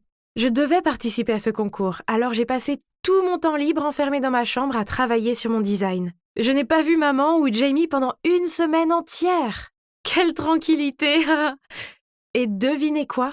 J'ai gagné le premier prix! C'était génial! Cependant, maman m'a arraché l'argent du prix pour des raisons financières familiales. Donc mon argent allait être utilisé pour acheter de nouveaux vêtements et du maquillage pour Jamie. Incroyable! Je ne voulais plus vivre sous ce toit, mais à 15 ans, où pouvais-je aller? Puis maman m'a dit que son travail était lent en ce moment et que je devais participer à plus de concours pour soutenir ma famille. Ça me libérait des corvées, alors j'ai accepté. Et j'ai gagné presque tous les concours. Mais ça m'a énervée de ne pas pouvoir garder mes récompenses. Puis quand j'ai vu Jamie se vanter de ses nouvelles chaussures, j'ai eu envie de les arracher de ses pieds et de les lui jeter à la figure. Oh! Je pensais que les jumeaux étaient censés avoir une sorte de connexion profonde ou quelque chose du genre. Eh ben, pas moi et Jamie. Nous ne pourrions pas être plus différentes. Enfin, j'avais un jour de congé, alors je suis allée faire du skate avec Alex. J'ai pris ma planche et j'étais sur le point de partir quand maman m'a barré le passage. « Charlotte, où crois-tu aller? Jamie a un rendez-vous demain et sa robe doit être lavée à la main. » Quoi? C'était ridicule, ça. J'ai roulé des yeux et j'ai dit « Dans ce cas, elle n'a qu'à la laver elle-même. » Ne prends pas cette attitude avec moi, jeune fille. Tu vas faire ce qu'on te dit. À travers des sanglots de colère, je lui ai crié « J'aimerais que tu ne sois pas ma mère !» Puis j'ai couru à l'étage dans ma chambre. Juste à ce moment-là, on a sonné à la porte. Ma mère s'est calmée, s'est éclaircie la gorge et a ouvert la porte. Pourquoi est-ce qu'il y avait une voiture de luxe dans notre allée? Et pourquoi un couple à l'allure riche se tenait-il sur le pas de notre porte? Curieuse, je me suis cachée derrière le mur pour voir qui ils étaient et pourquoi ils étaient là. En écoutant aux portes, j'ai découvert que le couple était les Richard. Ils venaient de prendre leur retraite après avoir travaillé pour le gouvernement dans le département des renseignements secrets. Maman et Madame Richard étaient meilleures amies au lycée. Alors, quand elles sont tombées enceintes en même temps, maman a proposé d'élever leur fille comme sa propre fille, afin qu'ils puissent aller travailler loin sur leur mission secrète. Nous avons tous les deux pris une retraite anticipée et nous pouvons enfin profiter de la vie. Nous sommes très reconnaissants envers vous et Gérald pour avoir pris soin de notre fille, mais nous sommes ici pour la ramener à la maison. Oh mon Dieu! Il s'est avéré que l'une d'entre nous a été adoptée. Pas étonnant qu'on ne se ressemblait pas. Mais c'était Jamie ou moi? Ça pourrait être moi. Je veux dire, maman a toujours préféré Jamie, alors il se peut qu'elle soit sa fille biologique. Je savais qu'ils étaient mes vrais parents, je le sentais. Alors, j'ai pris une grande respiration et je suis sortie nerveusement pour les rencontrer. « Jamie, viens ici, ma chérie. » a appelé maman et je me suis figée sur place. J'ai regardé Jamie apparaître et maman lui présenter ses vrais parents. Elle n'a même pas semblé surprise. Elle a juste répondu « Oui, je sais ». Puis, elle a souri gentiment. « Je suis si heureuse de pouvoir enfin vous rencontrer tous les deux. » Les Richards ont roucoulé sur Jamie comme si elle était un chiot ou quelque chose comme ça. Ils ont ensuite été émus et tout. Oh, ça m'a donné envie de vomir. J'ai couru jusqu'à ma chambre, fermé la porte et pleuré. La vie était si injuste. Jamie était toujours la plus chanceuse, alors que j'avais toujours la vie dure. J'ai dû pleurer jusqu'à m'endormir, car quand je me suis réveillée, c'était le matin. J'ai pris mon téléphone. Jamie m'avait envoyé un message. « C'est triste que tu aies manqué mon dîner d'adieu. J'ai passé un bon moment à vivre avec toi. Viens traîner avec moi un jour, d'accord ?» Pfff. J'ai agressivement jeté mon téléphone sur mon lit. C'était audacieux de sa part de penser que je voulais sortir avec elle. Nous n'avions rien en commun. La chance, seule, était un exemple. La vie a continué, mais sans Jamie, car elle a déménagé dans une école pour enfants riches. Et j'ai continué à aller à l'école, à travailler, à sortir en douce pour faire du skateboard, et à éviter maman autant que possible. Et puis un jour, en cours de chimie, alors qu'on faisait une expérience dans le labo, un de mes camarades a fait une erreur, et boum! On s'est tous retrouvés à ressembler à Cendrillon. Et c'était peut-être la meilleure chose de la journée, puisque nous avons été renvoyés 2 heures plus tôt. Contente, je me suis précipitée à la maison pour récupérer mon skateboard, mais je savais que je devais me faufiler dedans pour que ma mère ne m'accuse pas de sécher les cours. Mais en passant devant la cuisine, je l'ai vue assise à table en train de sangloter. Qu'est-ce qui se passe ? Soudain, elle s'est levée et est sortie dans le jardin. Il y avait un cahier en cuir et un stylo sur la table de la cuisine. Alors je me suis approchée et j'ai jeté un coup d'œil. Ça ressemblait à un journal intime. Ces lignes fraîchement écrites étaient tachées de larmes. « Jamie, mon bébé, tu me manques terriblement. Je veux que tu vives une vie riche et heureuse. Alors, j'ai fait le sacrifice ultime. Je me dis chaque jour que tu es maintenant une Richard, plus une Smith, plus ma fille. » Quoi ? Je ne pouvais pas croire mes propres yeux. Que signifiaient ces mots ? Se pourrait-il que... Mais même si elle me maltraite parfois, elle ne peut pas être ce genre de personne, pas vrai ? J'ai déchiré cette page, puis je me suis dépêchée d'aller au skatepark.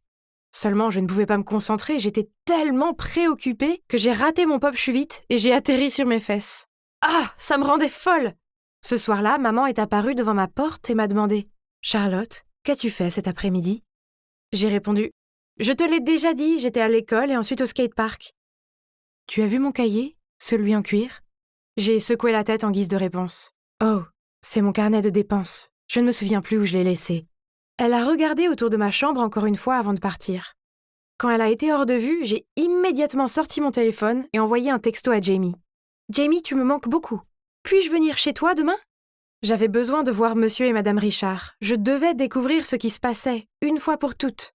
Jamie a répondu qu'elle avait un rencard le lendemain. Pendant que je tapais une réponse, elle m'a envoyé un autre message. « On ne peut pas traîner ensemble. S'il te plaît, arrête de me contacter. » Ok, c'était bizarre. Est-ce qu'elle a déjà senti quelque chose ? J'ai consulté le profil de Jamie sur les réseaux sociaux et noté le nom de sa nouvelle école. Le lendemain matin, j'ai séché les cours. Je suis allée directement au bureau de l'administrateur de l'école de Jamie pour demander l'adresse des Richards. Oh, et bien sûr, j'ai inventé une histoire convaincante. Jamie est ma sœur, mais ensuite nous avons découvert qu'elle était en fait la fille biologique des Richards. Maintenant, ma mère, qui a élevé Jamie pendant toutes ces années, est très malade et... Je dois le lui dire, mais je ne sais pas comment la joindre.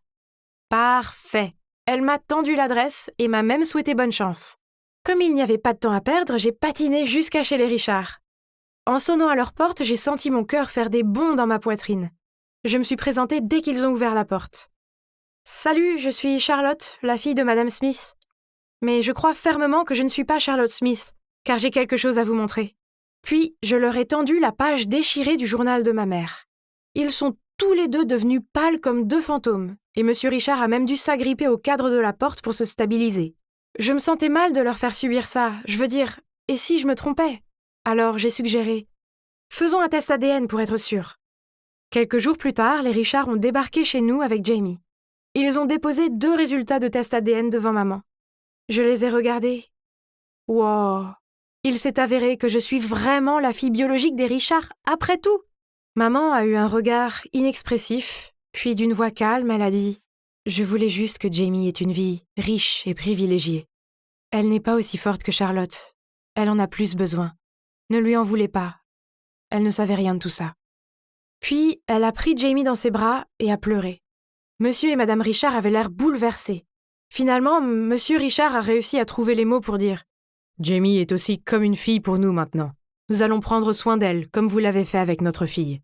Mais ne t'approche pas de nous. » Il a éloigné Jamie de maman et l'a guidée hors de la maison. Madame Richard m'a serrée dans ses bras alors qu'elle commençait à pleurer. Je me suis retrouvée à faire de même. C'était ma vraie mère qui me tenait dans ses bras. Wow, c'était tellement fou! J'ai fait mes bagages, mais au moment de partir, mon ancienne mère m'a rappelé. « Charlotte, j'ai quelque chose à te donner. » Puis elle m'a tendu une petite boîte pleine d'argent. « C'est l'argent de ton prix. Je l'ai mis de côté pour tes études. Tu devrais le récupérer. Je suis vraiment désolée. » Ma vue s'est brouillée avec les larmes. Papa avait raison, elle tenait quand même à moi. « Mes parents te pardonneront et tu nous reverras bientôt toutes les deux. » J'ai dit en la serrant fort dans mes bras. Puis je me suis retournée et je suis partie. Une nouvelle vie était devant moi. Hey, j'ai essayé de te trouver à l'école aujourd'hui. J'ai 2 grandes nouvelles. Et c'est mauvais. Vraiment mauvais. Quoi? Crache le morceau. Maman dit que nous allons déménager en Californie à la fin du mois. Quoi? Pas question. C'est à 2 jours de route d'ici. Ouais, je sais. Mais maman va épouser David. Le même David qui a peur des araignées, des cafards et de tout. Oui, ce type même. Il essaye d'attirer son attention depuis des années.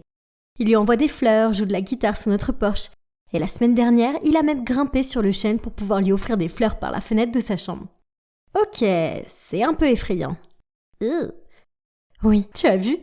Non, tu sais, le pire, c'est que je dois être transférée dans une autre école. Non, non, non! Lisa ne pouvait pas déménager. Avec qui je m'asserais au déjeuner? Avec qui je regarderais des films ringards? Oh, nous avons été meilleures amies pendant des années. Nous ne pouvions pas être séparés comme ça. Personne ne me comprendrait jamais comme elle. Nous sommes comme les 2 moitiés d'un tout. Son père était décédé, elle n'avait que sa mère, alors que je n'avais que mon père. Et oui, c'était mon formidable papa. C'est juste lui et moi, depuis 10 ans. Je me souviens encore de cet après-midi où ma mère a pris sa valise et est partie avec un autre homme. Après ça, papa et moi sommes revenus ici, dans notre ville natale du New Hampshire. C'est seulement quand j'ai grandi que j'ai découvert que maman et son amant avaient tout escroqué à papa. Alors depuis, papa s'est démené pour ouvrir son propre garage de réparation pour subvenir à nos besoins. Ce n'était pas juste. Mon père est un héros et il mérite d'être avec une meilleure femme. Attendez. Oui, il en mérite une meilleure. Et qui serait meilleure que la mère de Lisa? Je devais parler de mon plan à Lisa maintenant. Donc, j'ai immédiatement couru dans ma chambre et je lui ai téléphoné. « Hey, j'ai le plan le plus génial qui soit pour vous garder, toi et ta mère, ici avec moi. S'il te plaît, je suis toute oui. N'importe quoi. Je veux vraiment pas déménager en Californie. Ok, écoute, on va arranger le coup entre ta mère et mon père. C'est un bon gars. Et ça veut dire que nous serons sœurs. Nous avons toutes les 2 crié de joie. Lisa a toujours voulu avoir un père. Un gentil. Pas ce David. Je pouvais voir l'envie dans ses yeux quand je parlais des farces amusantes que je faisais à mon père. Alors qu'à l'inverse, j'avais mal au cœur quand elle me parlait des journées gâteries qu'elle passait avec sa mère. Ok, d'abord, la recherche est importante. Nous avons passé toute la nuit à regarder leur horoscope, le calculateur d'astrologie des noms et même la physionomie. Waouh, ils sont compatibles à 98%. Mais rien n'est parfait, pas vrai? Mais Lisa et moi allions compenser les 2% manquants. Le lendemain, nous étions toutes les 2 des zombies à cause du manque de sommeil. Mais au moins, le plan approprié avait été établi. J'ai dit à Lisa de dire à sa mère, Marie, de venir samedi pour mon anniversaire. Ouais, c'est pas vraiment mon anniversaire. Mais elle est présentatrice pour une grande chaîne d'information, donc elle est très occupée. Nous devions inventer une occasion spéciale pour qu'elle ne puisse pas dire non. Puis j'ai dit à mon père de préparer son plat préféré pour accueillir mes invités spéciaux. Impossible pour Marie de résister. Ce jour-là, j'ai aidé papa avec les ingrédients quand j'ai entendu la sonnette. J'ai ouvert la porte pour voir Lisa, se tenant là, avec un gâteau d'anniversaire rose givré. Et à ses côtés se trouvait sa mère. « Joyeux anniversaire, ma puce. Celui-ci est pour toi. » Oh, quelque chose sent très bon. Et si familier. Elle continue. « Bonjour. Marie? Jack? Pourquoi es-tu là? Pour l'anniversaire d'Emily? Et toi? Je suis son père. Et pour info, aujourd'hui, ce n'est pas son anniversaire. Ouais, crétin, dit Marie dans un souffle en roulant des yeux. Excuse-moi, tu m'as largué sans raison, alors c'est quoi cette attitude? Oh, vraiment, sans raison. Mes yeux passent de Marie à papa. Pourquoi se criait-il dessus? C'était très confus, mais je pouvais deviner qu'ils sortaient ensemble. Oh mon Dieu, le monde est si petit. Ok, peu importe parce que c'est l'heure du déjeuner maintenant. Et waouh, le légendaire pain de viande de papa sentait super bon. On s'est assis et Marie a regardé papa en prenant une bouchée. Puis elle a lâché. Oh waouh, je suppose que certaines choses ne changent jamais? Ta nourriture est toujours super salée. Ah vraiment? Mais si je me souviens bien, quelqu'un demandait même quand même plus. Incroyable. Excusez-moi, mais vous vous connaissez? Lisa a innocemment interrompu. Il y a eu un silence gênant, puis papa a dit. Oui, on se connaît. Mais c'est la première fois que je vois Marie depuis notre rupture, juste après que j'ai visité son studio pour la première fois. Marie avait l'air troublée en répondant. Lisa, tu n'aurais pas dû me piéger pour venir ici. Finis ton repas et on s'en va. En entendant cela, papa a ordonné à Lisa et à moi de monter dans ma chambre pour qu'ils puissent parler à Marie en privé. Seulement, nous nous sommes cachés derrière le canapé et nous avons écouté. Il s'avère que ce jour-là, Marie a emmené mon père dans un studio pour assister à son premier tournage en tant que présentatrice du journal télévisé. Après cela, elle est passée par la salle d'attente et a entendu papa parler à quelqu'un. J'ai clairement entendu cette personne te demander comment j'étais. Et tu as dit que j'étais toujours la même Marie. As-tu la moindre idée que j'ai passé 2 heures au maquillage et que j'étais très contente de te montrer? Papa a essayé d'intervenir mais Marie ne lui a pas laissé le temps. Pire encore, plus tard, tu leur as même dit que tu étais ravie que je ne sois plus ta petite amie pour longtemps. Donc, pour l'intercepter, je devais rompre avec toi la première. Oh, mon Dieu! Donc mon père était un playboy ou quelque chose du genre? Lisa et moi avons échangé des regards confus. Puis, avons continué à regarder le show. Mon père était abasourdi, puis il a dit d'une voix impuissante. Oh Marie, les choses ne se sont pas passées comme ça. J'ai dit que tu n'avais pas changé parce que tu es toujours aussi belle que le jour où je t'ai rencontrée. Et à propos de l'autre chose, oui, j'avais préparé une bague pour te demander en mariage, pour que tu ne sois plus ma petite amie, mais ma femme. Quoi? Donc, ils ont rompu à cause d'un malentendu absurde et ont perdu le contact depuis. Bon sang, je pensais que les adultes étaient censés savoir ce qu'ils faisaient. Ça ne semblait pas être le cas parfois. Marie a fait un sourire gêné à papa et lui a dit qu'ils pouvaient être amis. Puis elle a parlé de David et du fait qu'elle allait l'épouser le 22 décembre. Non! Mais nous ne pouvions pas laisser faire ça. Il devait y avoir un autre moyen de les réunir. Mais cette route était pleine d'épines et de pics, surtout quand papa a lâché une bombe. Sa nouvelle petite amie, Annabelle. Quelques jours plus tard, alors que je travaillais sur mon projet artistique, papa est entré dans la pièce avec elle. Excusez-moi, elle portait cette robe bodycon super serrée et elle avait au moins 7 couches de maquillage. Puis, elle a même osé prendre la photo de moi avec maman et a souri. Oh, comme c'est gentil. Je me suis précipitée vers elle, la lui ai arraché des mains et j'ai crié « Ne touche pas à mes affaires, je ne t'aime pas !» Elle m'a immédiatement rejeté un regard furieux. Mais en voyant papa descendre de l'étage, elle a soudainement souri et m'a serré dans ses bras en me murmurant à l'oreille. « Tu ne veux pas? Mais tu dois. » Bon sang, quel serpent venimeux. Mais le pire, c'est que quand elle est partie, papa avait ce sourire stupide sur son visage et il m'a demandé si je voulais qu'elle soit ma nouvelle maman. Oh non, elle l'avait hypnotisée à coup sûr. Dans la précipitation, j'ai appelé Lisa pour lui en parler. Elle a eu l'idée de demander à sa mère de nous rejoindre au marché de Noël cette semaine. Pas de chance, elle a refusé. Apparemment, elle avait trop de préparatifs de mariage à faire. Ah! Et si vous pensez que ça ne peut pas être pire, alors papa a invité Annabelle. Donc, Lisa a demandé à sa mère de la laisser rester avec moi pendant quelques jours afin que nous puissions donner quelques leçons à cette Annabelle. Que les farces commencent. Ce matin-là, Annabelle s'est présentée dans une robe bleu clair chic et a demandé à papa de lui apporter une gaufre recouverte de chocolat. Quel dommage que je l'ai accidentellement fait tomber sur sa tenue. Oups! Puis, une fausse mouche est tombée par hasard dans son chocolat chaud. Ses yeux sont presque sortis de leur orbite quand elle l'a bu. Mais elle nous a juste fait un sourire en coin. Puis elle a attrapé le bras de mon père et s'est blottie contre lui. Incroyable. Mais vous savez, on combat le feu par le feu. Quand papa est allé aux toilettes, avec des yeux brillants, j'ai dit « Annabelle, j'admire vraiment une personne gentille comme toi.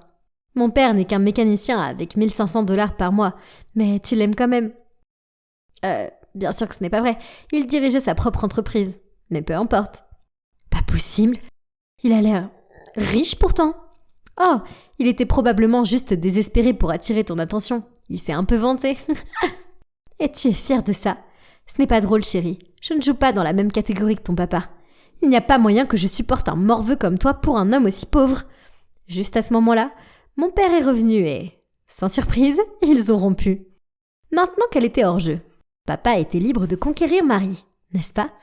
On est rentrés tous les trois à la maison et j'ai remarqué que papa agissait bizarrement. Il faisait les 100 pas devant la porte. Puis quand Marie est arrivée pour prendre Lisa, il a sauté sur la porte et lui a dit « As-tu pensé à nous depuis ?» Elle n'a rien dit, mais j'ai remarqué qu'ils échangeaient des regards désolés.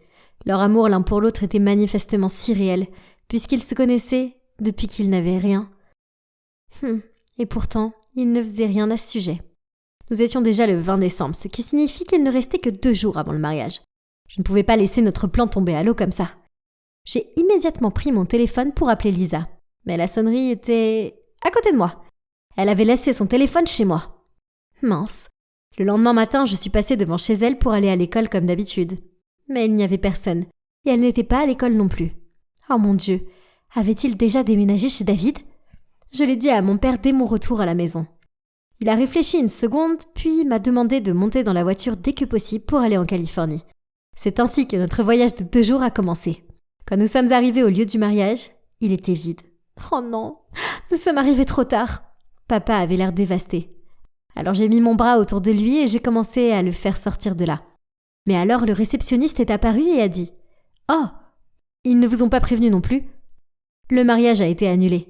Le visage de papa s'est illuminé et nous avons tous les deux couru vers la voiture et commencé le long trajet de retour. On avait l'impression d'être dans la voiture depuis des lustres et il ne restait plus que 2 heures avant le réveillon de Noël. Les routes étaient pleines de belles décorations de Noël. J'ai regardé par les fenêtres et j'ai vu des gens se rassembler avec leur famille pendant que papa et moi étions en train de conduire sans arrêt. C'est triste. Nous sommes allés directement chez Lisa et Marie, mais elles étaient parties. Alors, nous nous sommes assis dans le froid glacial sur le pas de leur porte et nous avons attendu. Papa s'est endormi, sa tête reposant sur mon épaule. Béni soit-il. Puis, je les ai vus marcher vers nous. Oh les gars, vous auriez dû voir leur visage choqué. J'ai secoué papa pour le réveiller et il a regardé Marie. Elle a laissé tomber ses sacs et nous a regardés avec étonnement. Puis, Lisa a raconté toute l'histoire. Il s'avère qu'en route pour la Californie, ils ont rencontré 2 voleurs amateurs qui les ont forcés à sortir de la voiture. Marie les a immédiatement frappés avec son sac à main pendant que David s'enfuyait et se cachait derrière un arbre avec Lisa. Une fois les voleurs partis, Marie a dit à David du fond du cœur que, bien que David soit riche, ce n'est pas ce qu'elle veut, mais qu'elle a besoin d'un homme qui puisse la soutenir et la protéger. Elle avait été flattée par ses gestes d'amour, touchée par sa pertinence et pensait que l'amour pouvait être cultivé. Mais les choses n'étaient pas aussi simples que ça. Ils ont donc rompu et le mariage a été annulé. Papa et moi sommes restés bouche bée. Puis, les yeux piqués de larmes, mon père a dit « Marie, je suis désolée de t'avoir laissé partir. Mais il n'est pas trop tard, n'est-ce pas ?»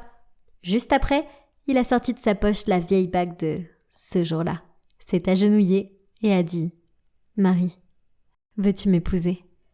Elle pleurait en répondant « Oui !» Lisa et moi débordions de bonheur. Donc maintenant, nous avons toutes les deux une maman et un papa, et nous sommes presque des sœurs. Youpi! C'est le plus beau Noël du monde. Alors, où est son écharpe turquoise? Ça va vraiment embellir mon look. Je fouillais dans le placard de maman pour le trouver quand j'ai accidentellement fait tomber une ceinture sur le sol. Mais bizarrement, elle a fait un bruit vraiment étrange. J'ai donc donné quelques coups et j'ai eu l'impression que le sol était creux. J'ai regardé de plus près et... Oh mon Dieu, il y avait une trappe cachée ou quelque chose du genre dans le placard de ma mère. Bien sûr, je devais résoudre cette énigme. Après quelques tentatives, j'ai finalement réussi à l'ouvrir et j'ai trouvé une grosse boîte en bois. Pourquoi nous cachait-elle quelque chose? J'ai pris une profonde inspiration et j'ai ouvert la boîte. Il y avait de vieilles photos de ma mère quand elle était plus jeune, un vieil ours en peluche et des cassettes. Pourquoi diable les a-t-elle cachées? Je cherchais encore au fond de la boîte et j'ai trouvé une pile de lettres. Elles étaient toutes de la même adresse. Attendez, je connaissais cet endroit. C'était un orphelinat juste à l'extérieur de la ville. Jusqu'à présent, rien n'avait de sens pour moi. Alors évidemment, je devais les lire. Elles étaient toutes de cette sœur de l'orphelinat appelée Anna. Elle n'arrêtait pas d'écrire sur une fille nommée Elsa, et plus je lisais, plus je réalisais que cette fille Elsa était la fille de ma mère. Cela voulait dire que j'avais une demi-sœur? Je n'arrivais pas à y croire. Et de ce qu'il paraît, ma mère n'avait pas vu Elsa depuis le jour où elle l'avait déposée à l'orphelinat. Donc, ma mère ne savait même pas à quoi elle ressemblait après toutes ces années. C'était insensé. Comment maman a pu faire ça? Je parlais du fait que mon père est un politicien, donc j'ai été élevée pour être toujours une bonne personne, tout comme eux. Mais après ce que je venais de découvrir, je ne savais plus quoi croire. C'est tellement absurde. Mais une chose était sûre, je devais trouver Elsa. Le lendemain, après l'école, je suis allée à l'orphelinat. J'ai tout raconté à Anna et elle m'a dit que Elsa était partie quand elle a eu 18 ans, mais qu'elle revenait tous les week-ends pour aider à l'orphelinat. Elle m'a ensuite donné l'adresse du domicile d'Elsa. J'ai suivi Google Maps et j'ai atterri dans un quartier vraiment effrayant. Alors que je frappais à sa porte, 1 milliard de questions me trottaient dans la tête. Et si elle ne voulait rien avoir à faire avec nous? Et si elle me détestait parce que je lui avais volé cette vie géniale qui était censée être la sienne? Mais je ne pouvais plus reculer maintenant. Dès que la porte s'est ouverte, je me suis figée. Pouvait-il vraiment s'agir de ma demi-sœur? Cette grande fille à l'air mystérieux se tenait là. Je tremblais quand j'ai dit « Salut, es-tu Elsa ?» Elle m'a juste donné un regard sceptique puis a répondu « Pourquoi? Qui es-tu » Je n'ai pas pu retenir mes larmes et j'ai dit « Je n'arrive pas à croire que je t'ai trouvée. Je suis Alice, ta demi-sœur. » Elsa a eu l'air choquée et a dit « Oh, ok, calme-toi. Entre, on va parler. » Je me suis assise sur le canapé et je lui ai tout raconté. Puis elle a commencé à me dire combien sa vie était misérable, qu'elle avait 4 emplois et que ça ne suffisait pas pour payer les factures. Mon Dieu, je me suis sentie si coupable d'entendre tout ça. Comment était-ce juste que j'ai eu une vie heureuse et insouciante et qu'elle ait été laissée toute seule? Je ne pouvais pas laisser Elsa comme ça. Je devais faire quelque chose.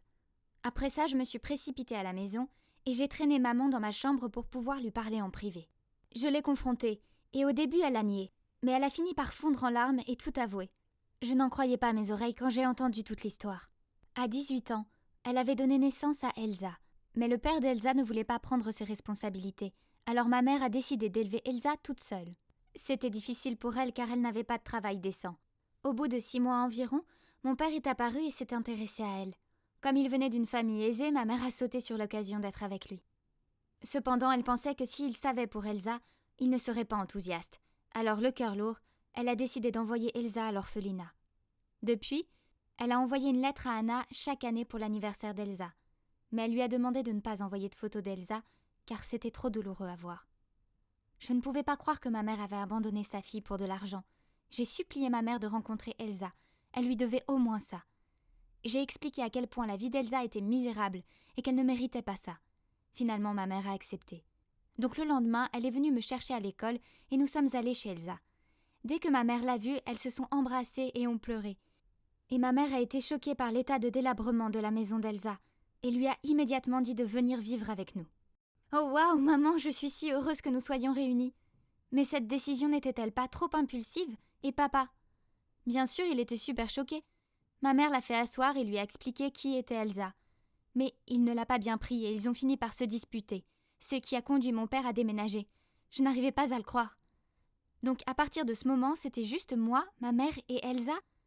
Mon père me manquait tellement. Mais c'était agréable d'avoir soudainement une sœur. J'avais toujours voulu avoir une sœur. On pouvait traîner ensemble, papoter, faire du shopping. Oh mon Dieu, ça allait être tellement amusant! Mais il s'est avéré que ce n'était pas aussi amusant que je l'avais espéré. Un soir, Elsa regardait un film. Je me suis assise à côté d'elle et j'ai dit « Oh, j'adore ce film, mais je supporte pas le rôle principal féminin.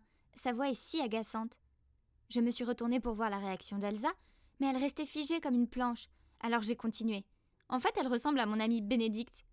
Toujours pas de réponse d'Elsa. En fait, elle n'a même pas regardé. Est-ce qu'elle écoutait au moins? Eh bien, manifestement oui, car quelques jours plus tard, mes amis sont venus, y compris Bénédicte, et quand Elsa est passée devant nous, elle a dit « Je parie que la fille Bénédicte dont tu m'as parlé n'est pas là, hein ?» Oh mon Dieu! Je me suis littéralement figée. Comment a-t-il pu dire ça devant tout le monde? Devant Bénédicte? J'étais mortifiée. Et le pire, c'est que Bénédicte n'a plus voulu être mon amie après ça. Même mes autres amies ont arrêté de me fréquenter. Elles pensaient que j'étais juste une autre fille méchante. Et ce n'était pas tout. Elsa a commencé à se comporter très bizarrement. Un jour, en rentrant de l'école, je l'ai trouvée dans ma chambre, regardant mes vieilles photos. Et quand elle m'a vue, elle a dit d'une voix effrayante: « T'as de la chance de ne pas avoir été abandonnée comme moi. » Mon Dieu, ça m'a donné des frissons. Puis plus tard dans la nuit, je l'ai entendue demander à notre mère si elle pouvait avoir une indemnité pour rattraper le temps perdu. Waouh, mais ce n'était que justice, pas vrai? Eh bien, le lendemain, je ne trouvais pas mon rouge à lèvres préféré. Et comme Elsa avait récemment fait des visites inopinées dans ma chambre, je suis allée lui demander. Mais elle a juste haussé les épaules et dit: « Ouais, je l'ai pris alors. » Waouh, depuis quand est-elle devenue si grossière? Attends, elle portait aussi ma robe à fleurs? C'était ça, j'en avais assez. Je suis allée directement voir ma mère et lui ai dit ce qu'Elsa avait fait. Je m'attendais à ce qu'elle soit de mon côté, mais ce n'était pas le cas. Elle m'a dit d'être plus compréhensive car Elsa n'avait pas l'habitude d'être entourée d'autres personnes. Elle avait donc besoin d'un peu de temps pour s'adapter. C'était ridicule. Et ensuite, c'est devenu pire encore. Elle a commencé à s'en prendre à mon père. « Tu devrais divorcer. La façon dont il t'a laissée comme ça. Quel horrible mari. » Elle a dit à maman quand toutes les deux préparaient le dîner. « Tu pourrais réclamer la propriété de tout. Tu dois juste prouver qu'il te trompe ou qu'il est corrompu ou quelque chose comme ça. Je veux dire, c'est un politicien, donc je suis sûre qu'il fait au moins une de ces choses. » Honnêtement, je ne pouvais pas croire ce que j'entendais. Je suis entrée dans la pièce et j'ai crié à Elsa d'arrêter de dénigrer mon père. Puis je me suis tournée vers maman. « N'écoute pas ces mensonges empoisonnés. » Mais maman a juste soupiré et répondu: « Elsa n'a pas tout à fait tort. Ton père vient de nous quitter et il n'a même pas appelé. C'est clair, il a une liaison. » Oh mon Dieu, ce serpent a fait un lavage de cerveau à ma mère. Quelques jours plus tard, j'ai vu un article selon lequel mon père a été accusé de corruption. Comment cela a-t-il été possible? Mon père est un homme bon. Il doit y avoir un malentendu ou quelque chose comme ça. Ça pourrait être en rapport avec Elsa. C'était toi, n'est-ce pas? Tu as accusé mon père de corruption. Je suis entrée en trombe et j'ai crié sur Elsa. Ma mère était choquée et a dit: « Alice, de quoi tu parles ?» Alors j'ai dit à ma mère qu'Elsa avait dû planifier ça.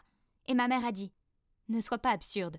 Elle n'a rien à y gagner. Arrête de dire des bêtises et présente tes excuses à Elsa. » Maman, je crois que je sais de quoi il s'agit. Alice me déteste, alors elle commence à inventer des mensonges sur moi. En fait, tu devrais faire attention à ce qu'elle ne soit pas une menteuse pathologique ou quelque chose du genre. Ou peut-être même pire, elle pourrait avoir un trouble mental. Ma mère a alors dit: « Tu as raison, ma chérie. Alice, tu as besoin d'aide. Je vais prendre un rendez-vous à l'hôpital pour toi. » Quoi? Elle était sérieuse? J'ai essayé de la convaincre que j'allais bien, mais elle ne voulait rien entendre. Je me suis alors tournée vers Elsa. « Tu ne t'en sortiras pas comme ça !» Le lendemain, ma mère a essayé de me faire aller à l'hôpital, mais j'ai verrouillé la porte de ma chambre et refusé de partir. Mais il ne lui a pas fallu longtemps pour trouver le double de la clé, et cette fois, elle est revenue avec des gars pour l'aider à me faire sortir. J'ai fait de mon mieux pour me libérer, mais c'était sans espoir. À ce moment précis, j'ai entendu la voix de mon père. « Laissez-la partir. » J'ai levé les yeux et j'ai vu que mon père était avec une femme. Ma mère avait l'air horrifiée et a dit: « Comment oses-tu amener ta maîtresse dans notre maison ?» Mais mon père a dit: « Ce n'est pas ce que tu crois, chérie. C'est Elsa, la vraie Elsa. Cette femme là-bas est un imposteur. Son vrai nom est Léa. » Oh mon Dieu! Je savais que quelque chose n'allait pas avec elle. Vous vous demandez peut-être pourquoi mon père est apparu soudainement? Eh bien, je l'ai appelé la veille pour lui demander d'enquêter sur Elsa, car j'avais le sentiment qu'il y avait quelque chose de louche. Il s'est rendu à l'orphelinat pour en savoir plus. Et les sœurs n'arrêtaient pas de dire qu'Elsa était la plus gentille des femmes et que s'il attendait, il pourrait la rencontrer. C'est alors que la vraie Elsa est apparue et que mon père a découvert la vérité. Elsa avait déménagé, mais les sœurs de l'orphelinat ne le savaient pas et m'ont donné l'ancienne adresse. Elsa savait pour maman depuis le début car elle avait trouvé les lettres. Mais elle était encore furieuse d'avoir été abandonnée et n'était pas prête à la rencontrer. Elle a tout dit à Léa sur ma famille et sur notre richesse. Alors quand je suis allée à l'ancienne adresse et que j'ai demandé des nouvelles d'Elsa, Léa a saisi l'occasion pour usurper l'identité d'Elsa. Mon père a pointé Léa du doigt et lui a dit: « Je te donne 10 secondes pour sortir de chez moi ou j'appelle la police. Ne t'approche plus jamais de ma famille. » Léa s'est enfuie immédiatement et on ne l'a plus jamais revue. Quant à la vraie Elsa, eh bien, c'était une sacrée réunion. Au début, ça ne s'est pas bien passé, mais petit à petit, Elsa s'est ouverte à maman. Et bien sûr, les accusations de corruption de mon père ont été abandonnées après qu'il ait été déclaré innocent. Il a aussi pardonné à ma mère et est revenu à la maison. Elsa nous rend souvent visite et je dois dire que c'est exactement ce que j'espérais ressentir en ayant une grande sœur. Je suis si heureuse que nous soyons tous réunis